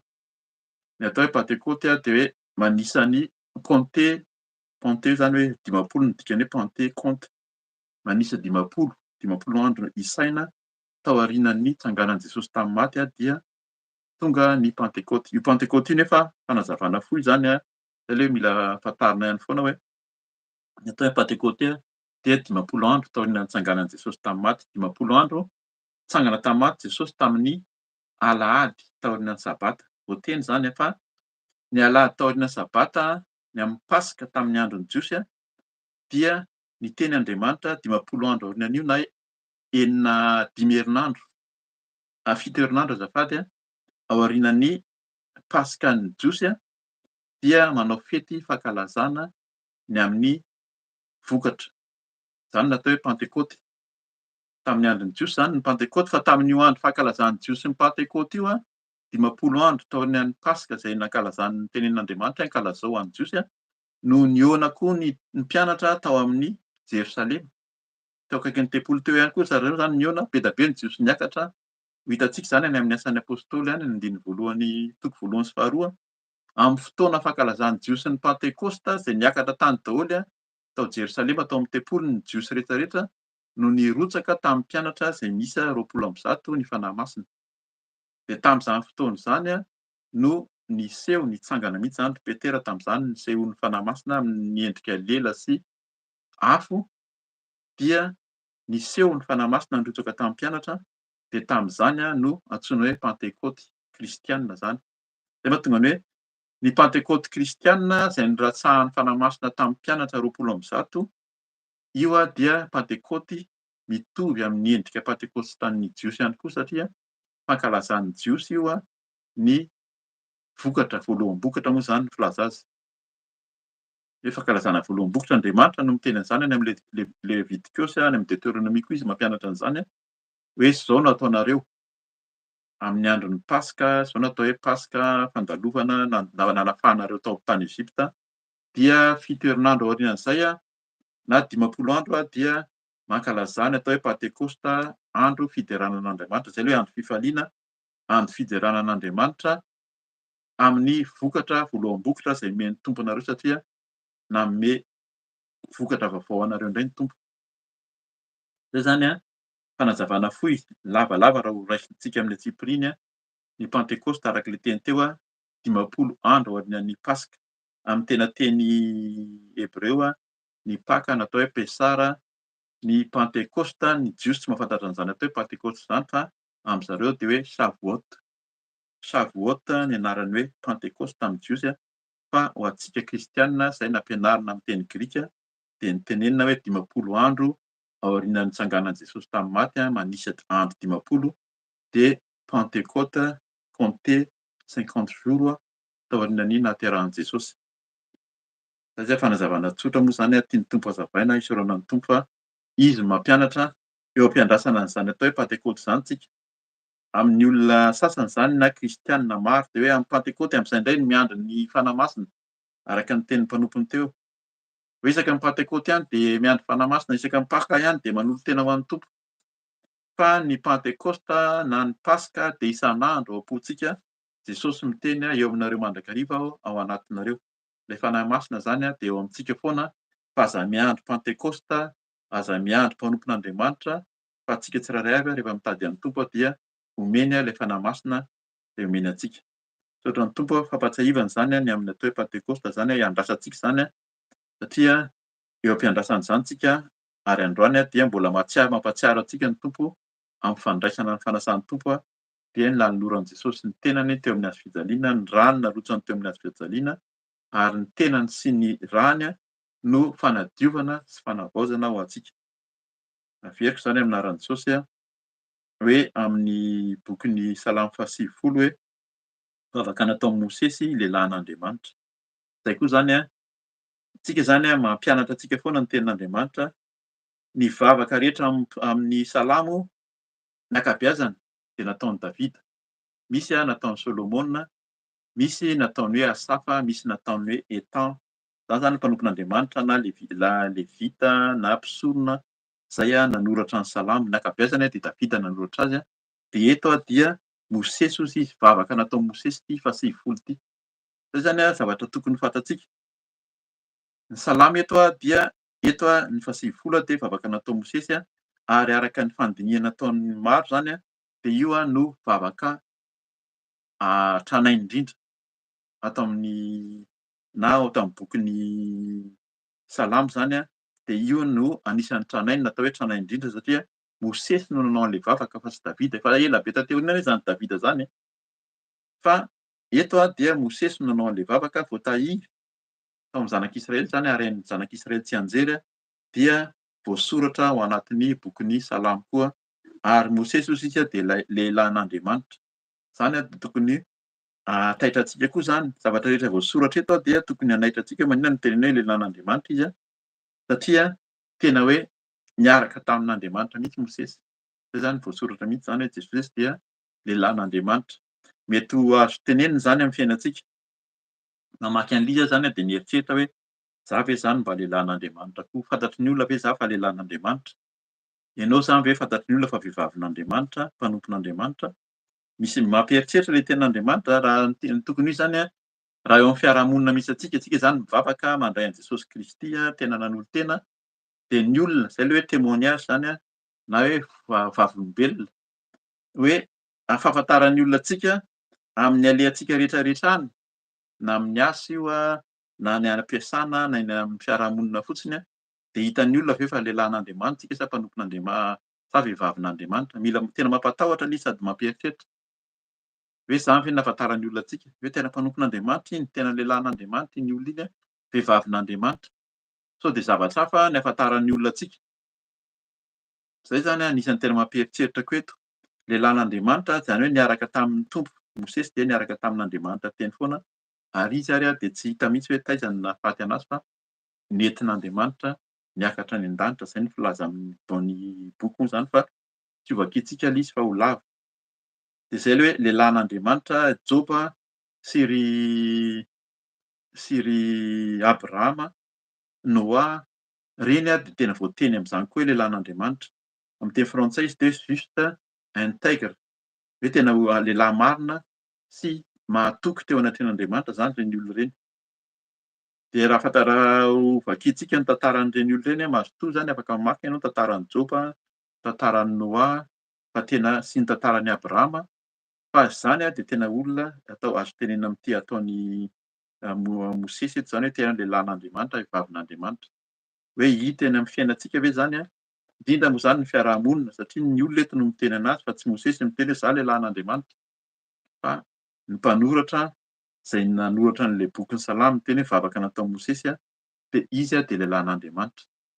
Zay zany mila ho hitan'ny olona amin'ny fiainantsika hoe tena lehilahin'Andriamanitra sa vehivavin'Andriamanitra tokoa tsika. Sao dia zavatra hafa ny témoignage entintsika eo anatrehan'ny Tompo zany eo amin'ny fiarahamonina. Amen. Andiny voalohany amin'ny anaran'i Jesosy. Tompo, efa fonenanay hatramin'ny taranaka rehetra ianao, fony tsy mbola ary ny tendrombohitra fa voaforonao ny tany sy izao rehetra izao, dia Andriamanitra ianao hatramin'ny taloha indrindra ka ho mandrakizay. Amen. Arak'izany dia tena Tompo hozy izy vavaky Mosesy io. Mosesy efa taloha be zany, efa fantany tsara mihitsy fa Mosesy eto dia mbola isaorana koa ny fanahy-masina. Averin'ny ampatsahivina eto Mosesy no nitenenan'Andriamanitra ny atao hoe anaran'Andriamanitra tamin'izany. Rehefa niteny niseho tamin'i Mosesy Andriamanitra hoe ohatran'ny tamin'ny zavatra azo mirehatra dia gaga izy dia hivily kely eo fa ohatran'ny mirehatra tsy mety maty ity hazo ity. Dia teo Andriamanitra niteny taminy hoe soro ny kapanao hozy izy fa toerana masina izao hitsahanao izao. Dia avy eo Andriamanitra niteny tamin'i Mosesy izao ilay izy. Fa nisy fampianarana an'izay afaka mihaino fidina vavolombelona maro ianao a.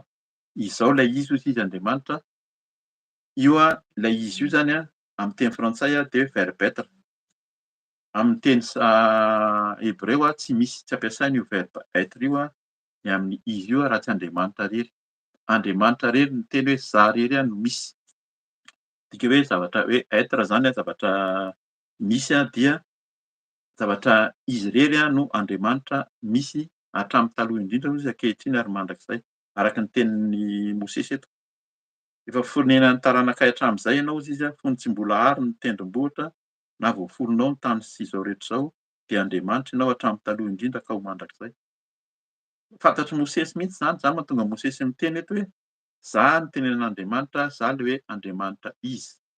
Amin'ny teny hébreu izy a dia atao hoe Yod Vav He Vav. Zany hoe tsy voatonona io zany, tsy voatonona mihitsy. Misy olona manonona hoe zao ny fanonona an'io anaran'Andriamanitra io a, tsy voatonona io raha ny tena marina fa litera na lettre hébreu. Tsisy mahatonona an'io, zay mahatonga hoe tsisy manonona ny anaran'Andriamanitra. Raha misy mahasahy manonona hoe zao ny anaran'Andriamanitra, efa mieritreritra koa tsika. Za zany tsy hamerina lava be an'io lesona fa misy samy miteny mihitsy hoe zao no atao hoe anaran'Andriamanitra. Tsy voatonona io. Mety voatonona ihany izy zany hoe manonona an'izy hoe amin'ny fiteny mora anazy de hoe Yahweh, satria ilay izy a ohatran'izay ny fomba fanonona azy amin'ny hébreu amin'ny rehefa hoe le efa tononona ilay izy fa tsy voatonona ny anaran'Andriamanitra. Ary Mosesy a dia nahita mihitsy a nisehoan'Andriamanitra izy, za hozy izy le Andriamanitra nitondra ny Abrahama, Isaka sy Jakoba de za aniraka anao hamoaka ny zanak'Israely ao amin'ny tany Ezipta, ao amin'ny tany fanandevozana. Zay mahatonga misy azontsika vakiana manko izy asa ny sitrapon'Andriamanitra amin'ny fotoana fa amin'ny farany eo dia miteny mihitsy hoe fa hitanay hatramin'izay ny ianao e. Ary Andriamanitra mihitsy namoaka ny zanak'Israely tao amin'ny tany fanandevozana. Gasy ny vakiaka an'ilay izy teny izao sao de hoe adino avy eo amin'anaran'i Jesosy. Andiny faha 1 amin'anaran'i Jesosy hoe iza no mahafantatra ny herin'ny fahatezeranao sy ny fahaviniranao arak'izay tokony ho fatahorananao. Mampianara anay anisan'ny andronay, ahazoanay fohendrika. Eo zany no raisintsika avy eo fa tezitr' tamin'ny hodonan'ny zanak'Israely tamin'Andriamanitra dia vinitra koa izy a, de zay nahatonga anazy a nanapainy zanak'Israely nozanahana mihoatra ny efajato taona tany amin'ny tany Ezipta. Ary niparitaka tany mihitsy zany. Andiny faha 13 amin'anaran'i Jesosy. Iverena Tompo, mandra-pahoviana mba hanenenony aminay mpanomponao, vokisy ny famindraponao noho ny maraina izahay mba hiobianay sy hifalianay amin'ny andro rehetra iainanay. Tena tezitr'Andriamanitra, zay le fahaviniran'Andriamanitra. Zay manko le Andriamanitra nandray ataontsika hoe fitiavana izy fa rehefa tezitra sy vinitra zay izy a dia hitan'ny Mosesy mihitsy hoe voazanaka efajato taona. Hita mihitsy ny fahorian'ireo Israely ireo a alohan'ny nanafahan'Andriamanitra azy tao amin'ny tany Ezipta. Andiny faha 15 amin'anaran'i Jesosy, mampifalia anay araka ny andro nampahorianao anay. Hitantsika eto andro nampahorianao anay, Andriamanitra ihany nampahory ny zanak'Israely tamin'ny andro rehetra. Efajato taona hitan'ny Mosesy mihitsy zany mahery dia nangataka izy hoe mba hampifalio zay aok'izay le fahoriana, fa mba hampifalio. Zay le vavaka sy teny teo aloha teo hoe eto amin'ny Jesosy ny enta-mavesatra ao sy ny fahotanao fa ao aminy no misy ny fanafahana, ao aminy misy ny fampisoaliana. Raha misy enta-mavesatra dia izy ihany nametraka izany noho ny helokontsika niala tamin'ny Tompo izay mampisaraka antsika amin'Andriamanitra dia misy ny fahoriana. Fa rehefa afaka entinao amin'i Jesosy io a dia lasa fifaliana na dia fahotana tahak'inona rehefa mibebaka sy mifono tsika dia ny Tompo hanafaka. Teny famparezana nomen'ny Tompo tamin'ity herinandro ity tao amin'ny fiaraha-mivavaka dia hoe raha ny zanaka no afaka reo dia ho afaka tokoa ianareo. Tena hoe eto amin'i Jesosy fa ahafahana ianao zany koa ny efa hibebahantsika avy eo. Raha ny zanaka no afaka anareo dia ho afaka tokoa nareo. Jesosy no manafaka dia ho afaka tokoa ianao amin'ny enta-mavesatra sy amin'ny fahoriana tahaka ny andron'ny zanak'Israely. Eto izy hifalia anay araka ny andro nampahorinao anay. Izy ihany mampahory. Sy ny taona nahitanay loza, nahita loza mihitsy ny zanak'Israely satria nisaraka tamin'Andriamanitra.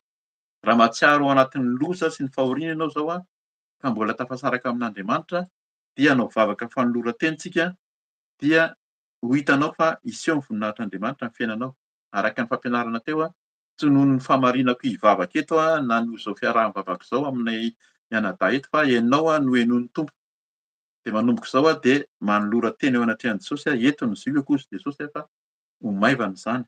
Fa aza miandry olona fa raha vao miandry olona ianao dia sady voafitaka no vao maika mitondra antsika any amin'ny fahaverezana dia any amin'ny afo be. Dia toizaka ny andininy enina ambin'ny folo sy fito ambin'ny folo any amin'izay angambany sitrapon'ny tompo amin'izao teny izao hoe amin'ny anaran'i Jesosy aoka iseho aminay mpanomponao ny asanao ary ny voninahitrao amin'ny zanakay. Tsika izany mpanompon'ny tompo dia iseho ny voninahitr'Andriamanitra sy amin'ny zanakitsika. Raha mino ianao izy ny tenin'Andriamanitra dia tsy ianao ihany no vonjena fa ny taranakao ny zanaka sy ny ankonana rehetra ka dia mila mino tsika ahafahan'ny tompo tsy tsika rery ihany izany izay mino fa na ny taranakitsika ary. Aoka ao amin'ny anaran'i Jesosy, aoka ao aminay ny fahasoavan'ny Tompo Andriamanitray, ampitoero aminay ny asan'ny tananay, eny ny asan'ny tananay ampitoero izy. Amen. Ny dikan'izany hoe maninona no hoe ampitoero ny asan'ny tananay izay ilay irakan'ny Tompo. Mitoroy ny filazantsara amin'ny olombelona rehetra. Vakiantsika asa raha misy fotoana hamakiana azy fa ao amin'ny Luka toko faha-sivy ambin'ny folo sy amin'ny Matthieu toko faha-dimy amby roapolo tsy mety tsy voavaky izany ny tenin'ny fampianaran'i Jesosy amin'ny hoe le olona tompo-tany dia lasa izy dia nametraka amin'ny talenta na nametraka amin'ny mine na hoe ny inona moa izy teo ny talenta na amin'ny teny frantsay koa izy teo hoe pièce d'or hoe mine moa izany ny filazana azy any amin'ny Luka fa talenta izy any amin'ny Matthieu. Izany hoe misy zavatra nomen'ny tompo tamin'izy nandeha lasa Jesosy lasa niakatra any an-danitra izy dia mandra-piveriny nametraka ny talenta sy fanomezam-pahasoavana ho amin'ny tsirairay izy. Inona no ataontsika tamin'ny fanomezam-pahasoavana izay nomen'ny tompo antsika. Izay ilay mitoro ny filazantsara eto dia miteny mihitsy Mosesy hoe aoka ao aminay ny fahasoavan'ny Tompo Andriamanitray. Ny fahasoavana izany ho amintsika, ampitoero aminay ny asan'ny tananay. Hoe mahasahy miteny hoe mahagaga hoe maninona moa izany asan'ny tananay ahoana indray moa izany nefa hoe mipetraka amin'ny tompo daholo ny enta-mavesatra fa ny asan'ny tananay izany dia ilay talenta fanomezam-pahasoavana nomen'ny tompo antsika move nampiasaintsika araka ny izay tenenin'i Jesosy hoe lasa izy niakatra any an-danitra rehefa hiverina izy ho avy Jesosy handray izay ho an'azy ho avy izy. Izany no toriana eto foana hoe ho avy Jesosy. Vonona ve tsika ao anatin'ny fahatsarana, fahamasinana sy ny fahamarinana ve tsika anatiny sy ivelany fa arakaraka ny asantsika izany no hitsaran'ny tompo. Ho tsaraina araka ny asany avy. Eny ny asan'ny tananay ampitoero izy. Mahagaga izany teny izany fa izany no dikan'ny teny eto hoe ny asan'ny tanantsika izany dia ilay talenta izay nomen'ny tompo antsika mba hitombo. Fanazavan'ilay talenta ao dia hoe nisy ny nomeny talenta 10 dia lasa 10, ny 5 lasa 5. Ny anankiray tsy nampiasa ny talenta fa naleviny ka lasa any amin'ny fahaverezana ary no fahaverezana izany nefa samy nahazo talenta daholo ka izany isaorana ny tompony amin'ny teny. Vakiako toizako ny tenin'Andriamanitra izany andiny faharoa amin'ny anaran'i Jesosy fony tsy mbola ary ny tendrombohitra na voaforonao ny tany sy izao rehetra izao dia Andriamanitra ianao hatramin'ny taloha indrindra ka ho mandrakizay. Amen. Mbola mijanona eto ampatsivo ny fanahy masina eto indray ihany koa izany ao anatin'ny atao hoe fampianarana koa isika na hoe fampahirizana dia tian'ny tompo ampahatarina. Misy manko izany ao amin'ny fiaraha-mivavaka na henontsika dia hoe mivavaka satria amin'ny teny hebreo ny atao hoe Elohim. Elohim dia ilay hoe Andriamanitra namorona ny lanitra sy ny tany. Izany no atao hoe dikany hoe Elohim. Misy izany hoe indraindray ilay izy tsy fantatsika akory hoe Elohim ny atao hoe El Shaddai dia ilay Andriamanitra tout puissant. Ilay tena hoe tompon'ny fahefana rehetra hatrany an-danitra ka hatrany aty an-tany izany rehefa miteny ny jiosy hoe El Shaddai dia ilay Andriamanitra tout puissant izany izay. Dia ny atao hoe Elohim dia ilay Andriamanitra namorona ny lanitra sy ny tany. Izany mahatonga ny Mosesy eto raha mamaky an'ity teny ity amin'ny teny hebreo izany dia izany no soratana eto hoe fony tsy mbola ary ny tendrombohitra na voaforonao ny tany sy izao rehetra izao dia Andriamanitra ianao hatramin'ny taloha indrindra ka ho mandrakizay. Izany hoe Andriamanitra mbola tsy ary n'izao rehetra izao dia efa teo ilay anaran'Andriamanitra izany. Io no atao hoe Elohim namorona ny zavatra rehetra Andriamanitra izao rehetra izao. Zay zany izy misy hoe anaran'Andriamanitra indray le hoe anankiray teo le tsy voatonona teo zany fa azontsika hoe fanonona mahazatra de hoe Yahweh ohatra. Fa tsy voatonona io, fa le Andriamanitra ihany koa zany anaran'Andriamanitra de hoe Elohim nahariny zao rehetra zao mpamorona ny zavatra rehetra. Hatramin'ny taloha indrindra ka ho mandrakizay be da be le anaran'Andriamanitra zay azontsika fantarina fa raha mbola misy ny fotoana dia mbola ampianarin'ny tompo amintsika eo satria manjary raha tsy fantatsika de lasa manonona fotsiny. Hoe Andriamanitra, Elohim, El Shaddai, Yahweh, de misy koa zany efa nazavaina eto matetika le hoe fa maninona nareo fa lasa manonona indray lasa hoe Yeshua, fa aiza indray ary le Jesosy e? Fa maninona indray ty misy Yeshua ty fa io le anarana Yeshua io de io mihitsy le anarana Jesosy amin'ny Hebreo. Efa nisy fanazavana moa zany tsotra hoe nampahatarina anazy hoe raha misy olona atao hoe koto na rabe na rasoa de misy olona miteny frantsay de miteny mihitsy hoe ianao tsy ataoko hoe koto ianao fa za frantsay zany nanjanaka anao, za matanjaka de ataoko hoe koto ianao de ozy le gasy hoe tsy manaiky an'izany azafady fa ny anarako de koto amin'ny malagasy na hoe rabe. Fa ozy le frantsay hoe tsy manaiky koa zay fa zay matanjaka zao ka ataonao hoe rabe ianao na koto de any ka le olona matanjaka zany no mahafehy le anarana amin'ny farany. Tamin'ny andron'ny Jesosy de ny Grika no natanjaka de ozy ny Grika hoe tsy ataonay an'izany atao hoe Yeshua zany ianao fa mifanononay an'izany de eo amin'ny hoe Jesosy eo Jésus amin'ny teny frantsay ary izy raha manaraka teny frantsay ianao de hoe Jésus. De ozy ny olona rehetra zay manaraka nadika tamin'ny teny frantsay hoe Zezo. Zay mahatonga an'izy hoe fandikan'izy tsara sasany zany hoe Jésus, Zezo. Amin'ny teny anglisy izay nitondra ny baiboly teny protestanta malagasy de atao hoe Jesus. De ozy ny teny anglisy hoe Jesosy, zany ny famaky anazy Jesosy. Ozy ny gasy zany rehefa mandika anazy zany manakaikaiky amin'ny fiteny malagasy fa Jesus izy ny anglisy. Ny amin'ny frantsay de hoe Jésus, Jesus izy ny katolika ny tena mampiasa an'izany teo aloha. De nisy ny fanarahana atao milamindamina eo ampovoany eo ataovy hoe Yesoa na Jesoa fa azo atao hoe manakaiky zany fa ny tena anaran'i Jesosy amin'ny teny hebreo de hoe Yeshua. Zay zany mahatonga an'izy hoe fa lasa maninona indray lasa hoe Yeshua hafahafa indray zareo. Fa ozy le ny jiosy zay manonona manaraka an' Jesosy, ny Grika, ny jiosy zay tena hoe kristianina tsy atao hoe kristianina, zareo ary tsy manaiky hoe Kristy satria Kristy zany dia Mesia na Masia amin'ny Grika. Tsy miteny azo atao an'izany Masia zany intsony fa Kristy fa zay no matanjaka. Fa amin'ny jiosy de hoe Masia, Yeshua Masia, ilay Jesosy ilay Kristy.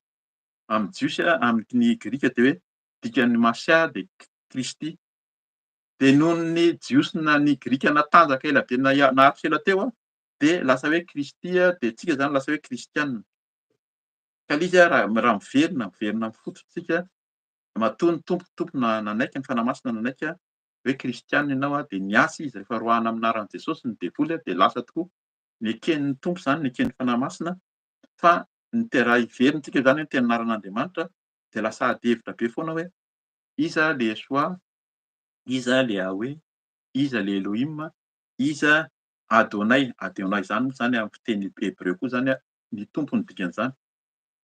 Ny tompo Seigneur amin'ny teny hebreo izy de Seigneur Elohim Adonai.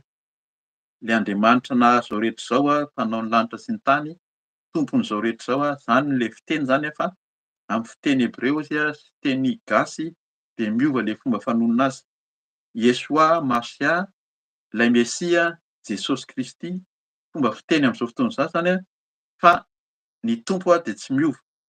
Hatramin'ny taloha izy indrindra ka ho mandrakizay ka zay io le Jesosy arahantsika io zany isaoranan'ny tompo satria misy sitrapon'ny tompo hanazavana an'izany rehetra zany mba tsy arak'ile teny teo manaraka ny bokiny na hoe lasa mifampitsary tsika hoe sady manonona Yeshua ary zareo no manonona Jesosy, sady manonona Elohim izy no manonona le anarana anankiray koa. Fa io zany fantaritsika hoe ny teny jiosy nakana ny nisehoan'i Jesosy Kristy de zany ny fanonona azy. Arak'ile teny teo hoe Pesara dia Pasika amintsika zay mahazatra antsika amin'izao fotoana izao. Ary ny Pentecote zay hoe 50 andro aorian'ny nitsanganan'i Jesosy tamin'ny maty dia Shavuot, zany ny fanonona azy amin'ny teny hebreo. Izay fety ary tena fety nasain'Andriamanitra nankalazaina io fetin'ny voalohan-bokatra, zany ny filaza azy koa. De tamin'ny andro fankalazana ny fety voalohan-bokatra tao Jerosalema no nilatsaka tamin'ny mpianatra 20 ny fanahy masina de natsoina hoe tamin'ny andron'ny Pentekôty dia nirotsaka ny fanahy masina. Zany rehetra zany tsara fantarintsika de misy miteny mihitsy hoe misy moa zany no azavaina foana hoe ny anay de tena le andro nirotsahan'ny fanahy masina io mihitsy io no tena mety aminay, io no tena isehon'ny fanahana voninahitr'Andriamanitra. Zay de manomboka izao amin'ny andron'ny Pentekôsta de io no ataonay ankalazanay ka ianaranay ataonay hoe Pentekôtista. Satria ny atao hoe Pentekôtista de ny olona zay mankalaza ny hoe nilatsahan'ny fanahy masina tamin'ny andron'ny Pentekôty, zany ny atao hoe Pentekôtista. De misy indray miteny hoe zay tena evangelista. Ny evangelista, ny evanjely de ny tenin'Andriamanitra ao amin'ny testameta vaovao, zany atao hoe evanjely. De misy miteny mihitsy hoe zay tsy mijery intsony an'le testameta taloha fa ny anay ny evanjely ihany no misy de nataonay ny anay atao hoe evangelista zay fiangonana evangelista zany evangelika de ao amin'ny testameta vaovao ihany fa tsy mijery ny testameta taloha intsony. De zay sady Pentekôtista ny evangelika lasa anarana izy. Lasa zay le atao hoe anarana, zay reny atao hoe fiangonana zandriny zay zokiny fa na zokiny na zandriny de tsisy afa-tsy Jesosy Kristy, zany ihany no torianao zany. Raha miteny mihitsy hoe zay zokiny satria ny anay hafa mihitsy le Jesosy torianay de hafa zany. Na zay zandriny fa tsy izao ny Jesosy fa na zandriny tsika na zokiny dia Jesosy Kristy. Tsika zany mieritreritra hoe iza moa zany le toriana hoe ny anay Jesosy Kristy ny toriana fa nareo taty aoriana de lasa zandrinay nareo fa ny anareo tsy Jesosy Kristy le torianay teo ny torianareo fa hafa. Zay mahatonga anareo miteny hoe lasa Yesoa Masia zany indray hono zareo. Tsy zareo miverina amin'le anarana jios sy grika azafady hebreo de ny zareo nataony hoe Yesoa Masia fa ny anay le Jesosy Kristy ihany no tazominay satria zay fa zokiny. Fa mila mieritreritra fa io ihany le Yesoa Masia, lay Kristy Jesosy Kristy Mesia, io ihany le toriana hatramin'ny taloha sy izy Mosesy eto ka ho mandrakizay le Elohim Adonai El Shaddai. Zany rehetrarehetra zany anaran'Andriamanitra mbola betsaka ny anarany fa mila mino tsika fa io zany no torian'i Mosesy. Dia vakiako ny eo amin'ny 13 ka hatramin'ny 21 amin'ny anaran'i Jesosy hoe mamerina ny olona ho amin'ny vovoka ianao ka miteny hoe miverena ary zanak'olombelona fa eo masonao ny arivo-taona dia toy ny fandalovan'ny omaly ary tahaka ny fotoam-piambenana iray amin'ny alina. Mipoaka azy tahaka ny rika ianao, torimaso izy amin'ny maraina dia tahaka ny ahitra mora miova izy, amin'ny maraina dia mamony izy nefa mora miova, amin'ny hariva dia voajinja izy ka maina. Zay zany efa nitenentsika teo ny fiainantsika ety de tahaka ny vovoka ihany. Tamin'ny vovoka nanalana antsika de miody vovoka. Zavatra hita amin'ny maso zany tsisy fironona zany hoe tena ny olombelona anie ka na antsika zao eritreretintsika tena hoe vatana misy ohatran'izao fa rehefa maty ny nofo indrindra de lasa vovoka. Tsisy raisina intsony fa lasa vovoka de ody vovoka zany mila fantarina zany ny fahafatesantsika zany tsy tokony atahotra fahafatesana araka ny vavaka sy nampianaran'ny mpanompo zany teo. Misy olona tena matahotra fahafatesana mihitsy fa zao lalantsika zao de handroso amin'ny fahafatesana daholo fa ny tena tanjona de haharitra mandrakizay ao amin'ny fanjakan'Andriamanitra. Zay foana no toroin'i Jesosy ny fiainana any an-danitra any fa tsy ny fiainana ety an-tany ety de aoka tsika haharitra mandrakizay fa vovokontsika na de ny eritreretin'ny olombelona zay sady fampianarana eto matoa tonga le teny hoe amin'ny olona eo masonao izy ny arivo-taona dia toy ny fandalovan'ny omaly. Toy ny hoe ray andro ihany zany omaly zany indray andro. Zay le izy hoe indraindray zany ohatra hoe arivo-taona mieritreretintsika fa hoe fa ela zay fa tahaka ny omaly. Raha ny teny Jesosy hoe ho avy aho handray zay mandray anazy zany zay ahy ihany iveriny Jesosy haka anazy tahaka ny tselatra ao amin'ny Matthieu 5:20 izy miteny an'izany fa sy ny 7:20 no miteny zany Jesosy any Matthieu ny amin'ny hoe amin'ny andro farany. Dia amintsika efa 2000 taona mahery zay ny efa nitenenan'i Jesosy sy ny mpianatra hoe iny Jesosy niakatra any an-danitra iny dia hiverina amin'ny olona zany ilay izy efa ela arivo taona fa amin'Andriamanitra kay mbola tsy ampy 2 andro akory kay. Hoe 2 andro mahery no efa nalasana an'i Jesosy ka aoka tsika hiomana fa akaiky ny Tompo. Zao zany raha araky ny fiteny sy ny fahafantarana foana dia eo amin'ny 3 andro eo dia 3 arivo taona fomba ny chiffre na ny ino moa izy teo ny marika amin'Andriamanitra hafa ny filazany azy. Ny 3, ny 1, ny 7, ny 10, ny 8, ny 9 misy dikany daholo zany amin'ny teny hebreo ary ny litera hebreo dia misy mifanaraka aminy zany hoe marika iray. Dikany ohatra zany anankiray teneniko anankiray fotsiny hoe ny atao hoe alefa ny litera hebreo voalohany dia mitovy amin'ny hoe 1, mitovy amin'ny iray ihany. Raha miteny hoe alef ny hebreo dia rehefa miteny izy hoe 1 dia alefa koa ny dikany. Zany hoe misy antony daholo zany mahagaga fa tsy ho ambarantsika eto ny amin'ny fampianarana amin'izany hoe misy antony ny teny rehetra izay alokan'ny vavan'Andriamanitra ary tsy tokony hisy litera iray akory ozy izy hintsana na dia ny kely indrindra ary.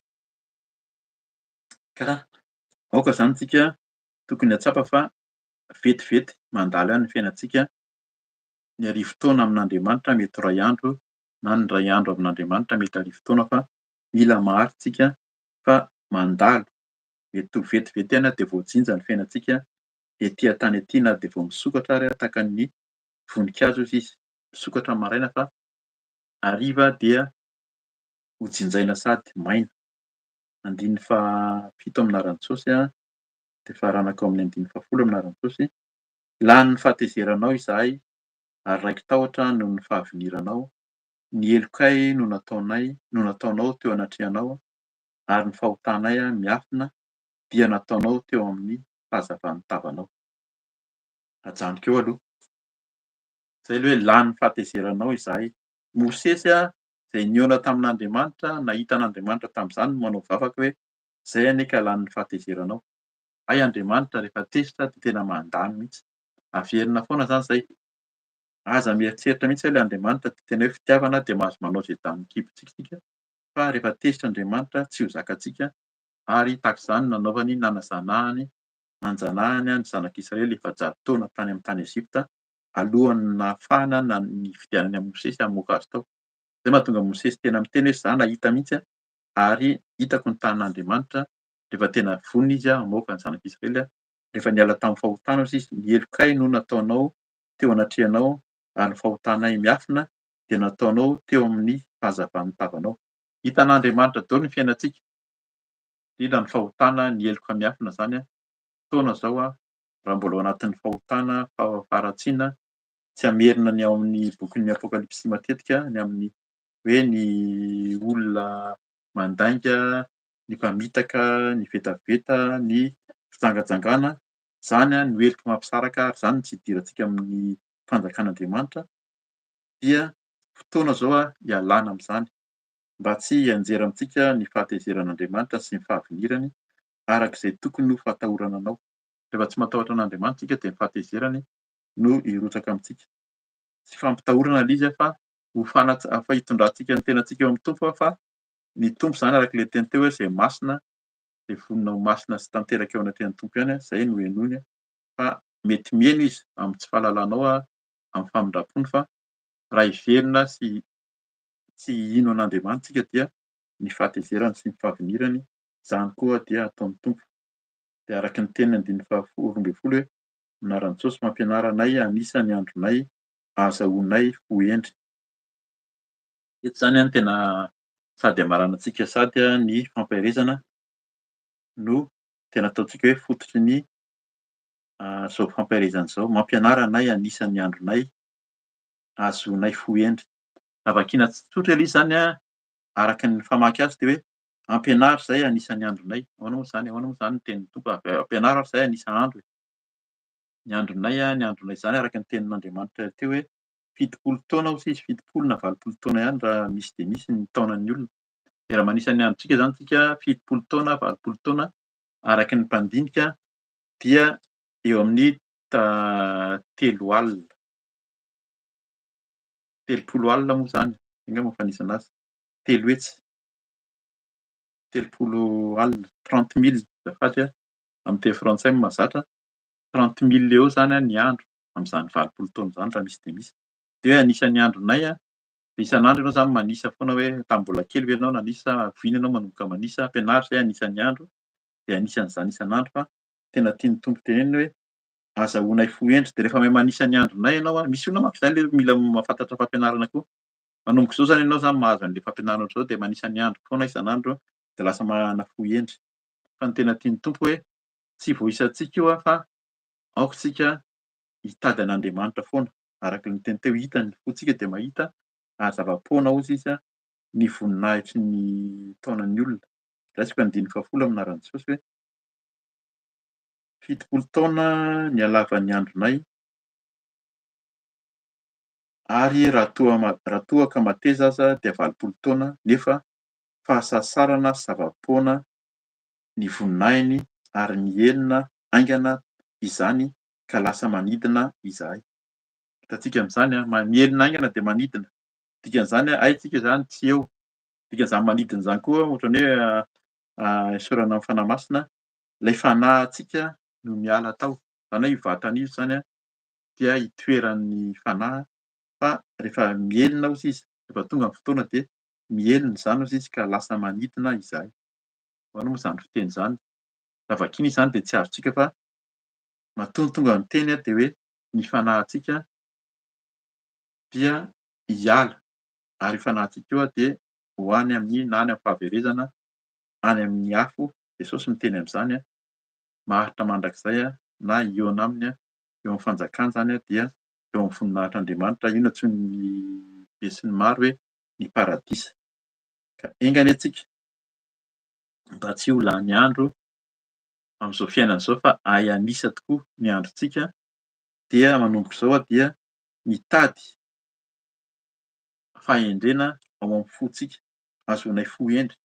Zay ihany zany no tena zava-dehibe. Le fahendrena de ny fontsika mahatoky an'Andriamanitra, ary io foana no tenenin' Jesosy le fo, ny fo io hatrany amin'ny voalohan'ny taona izy no efa niteny amin'ny fo, fa le fo io raha vao mierikerika de variana, de feno fahatezerana, feno fankalana, feno tsy finoana, feno zavatra maro ny fo, ary ny fo io tsisy afa-tsy n'inona ny mahadio an'io ny rahan'i Jesosy. Io le fo zany maninona ny fo no resahana, satria le rà izay mitempo miasa ao amin'ny fo ao manadio ny fon'ny olona, zany no mahavelona ny olona. Rehefa tsy mitempo fon'ny olona dia maty ny olona. Ny olona tsy mitempo fo no atao hoe maty. Dia zay zany hoe ny rahan'i Jesosy izay manadio no anadio ny fontsika, de hanana fo vaovao tsika, fo madio, fo lasa mahatoky an'Andriamanitra, tsisy tahotra intsony. Io zany le mahatoky an'ilay Andriamanitra namorona zao rehetra zao. Io le Elohim Adonai, Yeshua Masia, zay ampahafantarina antsika. Io ihany koa le Jesosy Kristy zay tononontsika amin'ny fomba izay nampianarina antsika, ka dia mila mino tsika ary matoky fa Jesosy Kristy teo amin'ny hazofijaliana no namonjy ary ny rany manadio ny fontsika, hananantsika fohendry, hananantsika fahatokisana. Andriamanitra tsy miova hatramin'ny taloha, ankehitriny ary ho mandrakizay. Hivavaka tsika alohan'ny handraisantsika ny fanasan'ny tompo. Efa iomanantsika teo zany, efa niresahana teo, dia hivavaka tsika raha mbola tsy nandray an'i Jesosy ianao de fotoana zao hanoloranao tena ho an'ny tompo. Raha zao ianao indray zany miteny hoe niodina tsy nahafantatra an'ilay Jesosy marina hatramin'izay, fa variana tamin'ny olona, tamin'ny anarana, karazana anarana sy endrika samihafa, variana ny amin'izao tontolo izao, zao fiainana izao, dia hanao vavaka koa ho fanoloran-tena, fanavaozana fanoloran-tena. Vavaka tsika tompoko. Eny indray le Andriamanitra nahary zao rehetra zao, tompony zavatra rehetra hatrany an-danitra ka hatraty an-tany. Ianao tokoa no niteny de ary zao rehetra zao. Ianao le niteny, ianao le teny tonga nofo, de le zanaka koa Jesosy Kristy tonga nofo ho famonjena, ho fanavotana, nanolotra ny ainao, ny tenanao teo amin'ny hazofijaliana. Ianao no isaoranay ny amin'ny teny, mampianatra, mananatra, manavao, manolontsaina. Saotra tompo satria teto foana ianao, tianao izay hanolotra ny tenanay, ny enta-mavesatra rehetra ho anao. Zay miasa fatratra hozy ianao mavesatra entana hoentina aminao Jesosy ny enta mavesatra dia ny tsy finoana, ny fahadalàna, ny fieritkerehana amin'izao fiainana izao ny ota mba tsy ho amin'izany tokoa satria hitanao izany tsisy miafina aminao ny ao am-ponay ary izany mahatonga ny fahatezeranao sy ny fahaviniranao ka aoka ny fahotanay ny tsy finoanay ny ota rehetra mba hoentina aminao Jesosy. Ka androany Jesosy mitondra mibavaka manokana ireo izay mbola tsy nandray anao ho tompo sy mpamonjy. Androany n'isan'iza vonona hibebaka hiverina aminao hanolotra ny tenany aminao dia raisiny ny vavank'izy ireo Jesosy. Manolotra ny tenanay Jesosy, manolotra ny tenako anao manolotra ny tenany mpanomponao tsirairay avy n'aiza misy azy n'iza ka dia raiso ianao mahafantatra ny vo sy ny fo izay tsy miloaka aoka Jesosy mba ho anao Jesosy, hanolotra ny tenany ho anao, ianao hanaiky anao ho tompo sy mpamonjy ny fiainany ianao ilay tompo ho hajaina ho mendrika ary mpamonjy ianao ny mpanapaka ianao ilay Jesosy Kristy, ianao tokoa ilay Yesoa Masia manavao manova manadio anay ary indrindra Jesosy nefa mahafantatra anao fa variana manaraka olona tokoa fanambara teto izany fampaherezana teo manaraka olona manaraka anara-piangonana manaraka am-bokony koa fa tsy mitady ianao amin'ny teninao amin'ny fahalalananao amin'ilay fanahy masina satria ilay fanahinao masina ozy ianao dia ampy mizara ho anay tsirairay avy ka dia fenoy ny fanahinao masina n'iza miala amin'ny fahazaran-dratsy miala amin'ny fahotana vonona hiverina aminao indray Jesosy dia mangataka aminao mamindra fo mamela heloko ka ny devoly sy ny satana izay efa noroahana teo tamin'ny fotoana rehetra dia tsy hanjaka intsony fa ho any amin'ny farimy rehetra hafa amin'ny anaranao Jesosy foka ilay fanahinao masina manomboka izao ameny ny fony tsirairay avy ianao mahita ny fonay Jesosy fenoy ny fanahinao masina ny fonay, fenoy ny fanahinao masina ny sainay, fenoy ny fanahinao masina ny tenanay manontolo ny fiainanay ka hitobaka hiseho ny voninahitra ao dia ho antsoina tokoa izay tahaka ny Mosesy ilay lehilahin'Andriamanitra vehivavin''Andriamanitra mendrika ao anatrianao ka dia sehoa ny voninahitra ao manjaka aminay tsirairay avy hitoera aminay Jesosy fa mandalo tokoa izao fiainana izao fa ianao izay manana anao no maharitra mandrakizay ary raha natsoinao izay Jesosy izay maharitra hatramin'ny farany ozy ianao izany koa teninao izay maharitra hatramin'ny farany vonjena ka dia tehirizo izay aminaranao tehirizo ambanilatra ao mba te hanaraka anao te hahita ny voninahitra ao hiasa ho anao Jesosy satria ny asa anay tokoa izany no hitsarana anay koa ka dia misehoa ianao aminay manjaka aminay misaotra satria mamaly vavaka ianao n'iza nanolo tena ho anao androany nanavao fanoloran-tena miaina ianao any an-danitra mamaly vavaka ianao mamindra fo ka dia misaotra Jesosy izay dia mpanompo tsy mahasoa tokoa fa ianao no tena miasa ary mamaly vavaka ka dia amin'ny anaranao naovana izany vavaka izany misaotra Jesosy. Alleluia. Amen. Amen.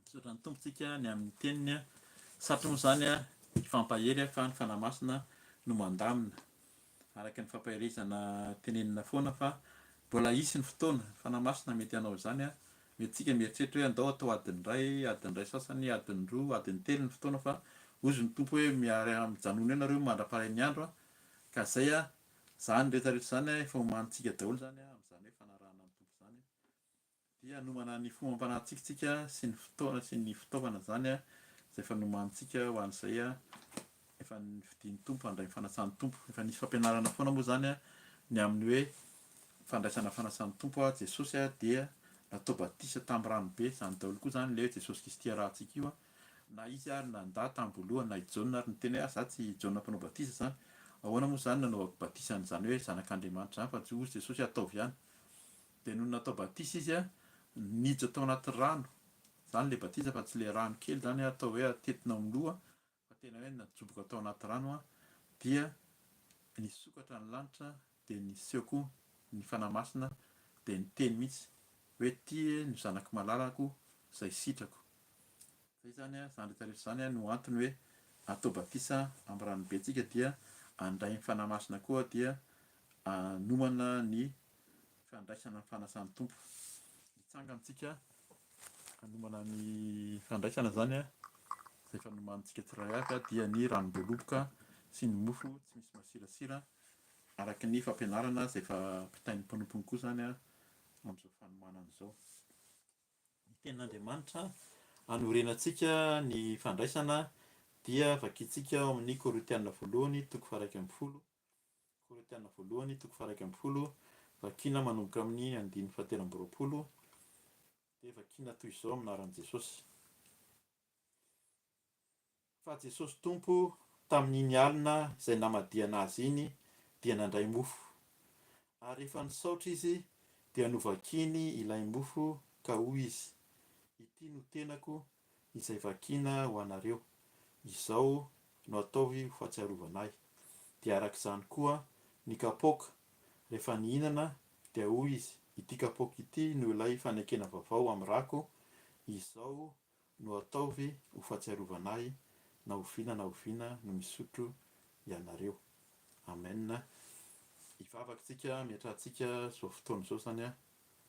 Eny Tompo, sotranao mandrakariva ny amin'ny teny fampianarana, fampaherezana, fampibebahana ataonao aminay. Misotranao izay satria ianao tokoa maniraka ny anjelinao, ny miaramilanao ary indrindra ny fanainao masina ho aminay hisolo vava, manolo-tsaina, manolo-pahendrena ka dia misaotra satria ianao no miteny ary tsisy masakana rehefa ianao no miteny ary mampianatra anay amin'ny fomba tsy takatry ny sainay Tompo. Dia misaotra indrindra ankehitriny izay araka ny vakiana teo dia mbola tianao hatsiaro ny fotoana tahaka izao dia fotoana nanoloranao ny tenanao teo amin'ny hazo fijaliana sy ny rahanao Jesosy ho fanavotana, fanadiovana ka dia entinay aminao Jesosy famantarana ihany tokoa izao na ny ranom-boaloboka na ny mofo fa ianao ilay mofo velona nilatsaka avy any an-danitra, tonga nofo, ianao ilay teny tonga nofo izay ilay teny ho tanjaka, ho hery fanadiovana ho anay Tompo, ary ilay rahanao teo amin'ny hazo fijaliana koa no tena fanadiovana, manala ny etaeta, manala izay tsy anao rehetra araka ny efa mivavaka nataonao teo dia ny rahanao tokoa dia mandoro izay misotro azy Jesosy dia mandoro ny aretina, ny valana aretina, ny tsimoka aretina mitaovanay amin'ny fiainanay ary ny rahanao mandrakotra tahaka an'ilay zanak'ondry miaro amin'ny loza, amin'ny asan'ny satana, amin'ny tokantrano, amin'ny fiainanay, amin'ny mpanomponao, amin'ny asanao tsirairay avy dia ianao Jesosy no angatanay hanamarina izany, hamarino izany fa izay dia ho fahatsiarovana izao fa ianao dia hanamarina amin'ny fombanao, ianao ilay tena mivavaka eo anatrehany iray andro aman'alina, amin'ny anaranao Jesosy nanaovana izany mivavaka izany. Misaotra Tompo. Alleluia. Amen. Amen. Toizantsika ny teny dia vakiana aminaran'i Jesosy hoe, fa na oviana ianareo no mihinana itony mofo itony sy misotro amin'ny kapoaka dia manambara ny fahafatesan'ny Tompo mandra-piaviny. Amen. Dia ho raisintsika ny mofo dia hohanintsika amin'ny anaran'i Jesosy Tompoko.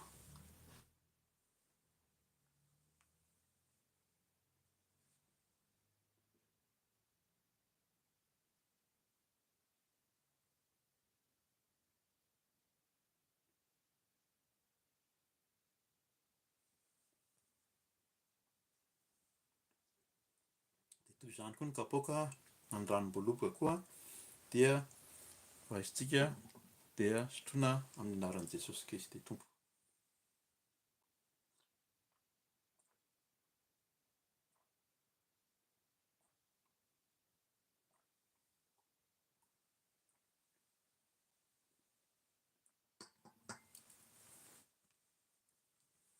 Amen.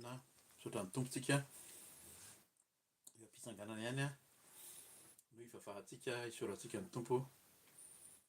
Misaotra ray fa ianao tokoa ilay Andriamanitra tompon'izao rehetra izao, ianao ilay Andriamanitra Abrahama, Isaka sy Jakoba, ny Andriamanitra Israely, ary indrindra ilay Andriamanitra ny Mosesy izay hitany tokoa ambarany aminay androany amin'ny alalan'ny Salamo 120. Dia ianao tokoa ilay Andriamanitra tsy miova hatramin'ny taloha ankehitriny ary mandrakizay ianao no Andriamanitra tompon'izao rehetra izao, ianao tokoa ilay masina tompon'izao rehetra izao eniko ny voninahitra ao amin'ny tany rehetra. Ianao ny soranay Tompo, nanolotra ny zanakao ilay tokana Jesosy Kristy ho famonjena, ho fanavotana ary indrindra ny rahanao Jesosy tenanao ho famonjena, fanavotana, fanadiovana anay ka dia raha anao izay sotroinay ny tenanao no hoaninay dia hitondra tanjaka sery fahasalamana tokoa, tsy ho fanameloana satria efa mibebaka sy mifona taminao zay ka niza mifona tamin'ny fony rehetra mibebaka dia ianao hamindra fo hanafaka.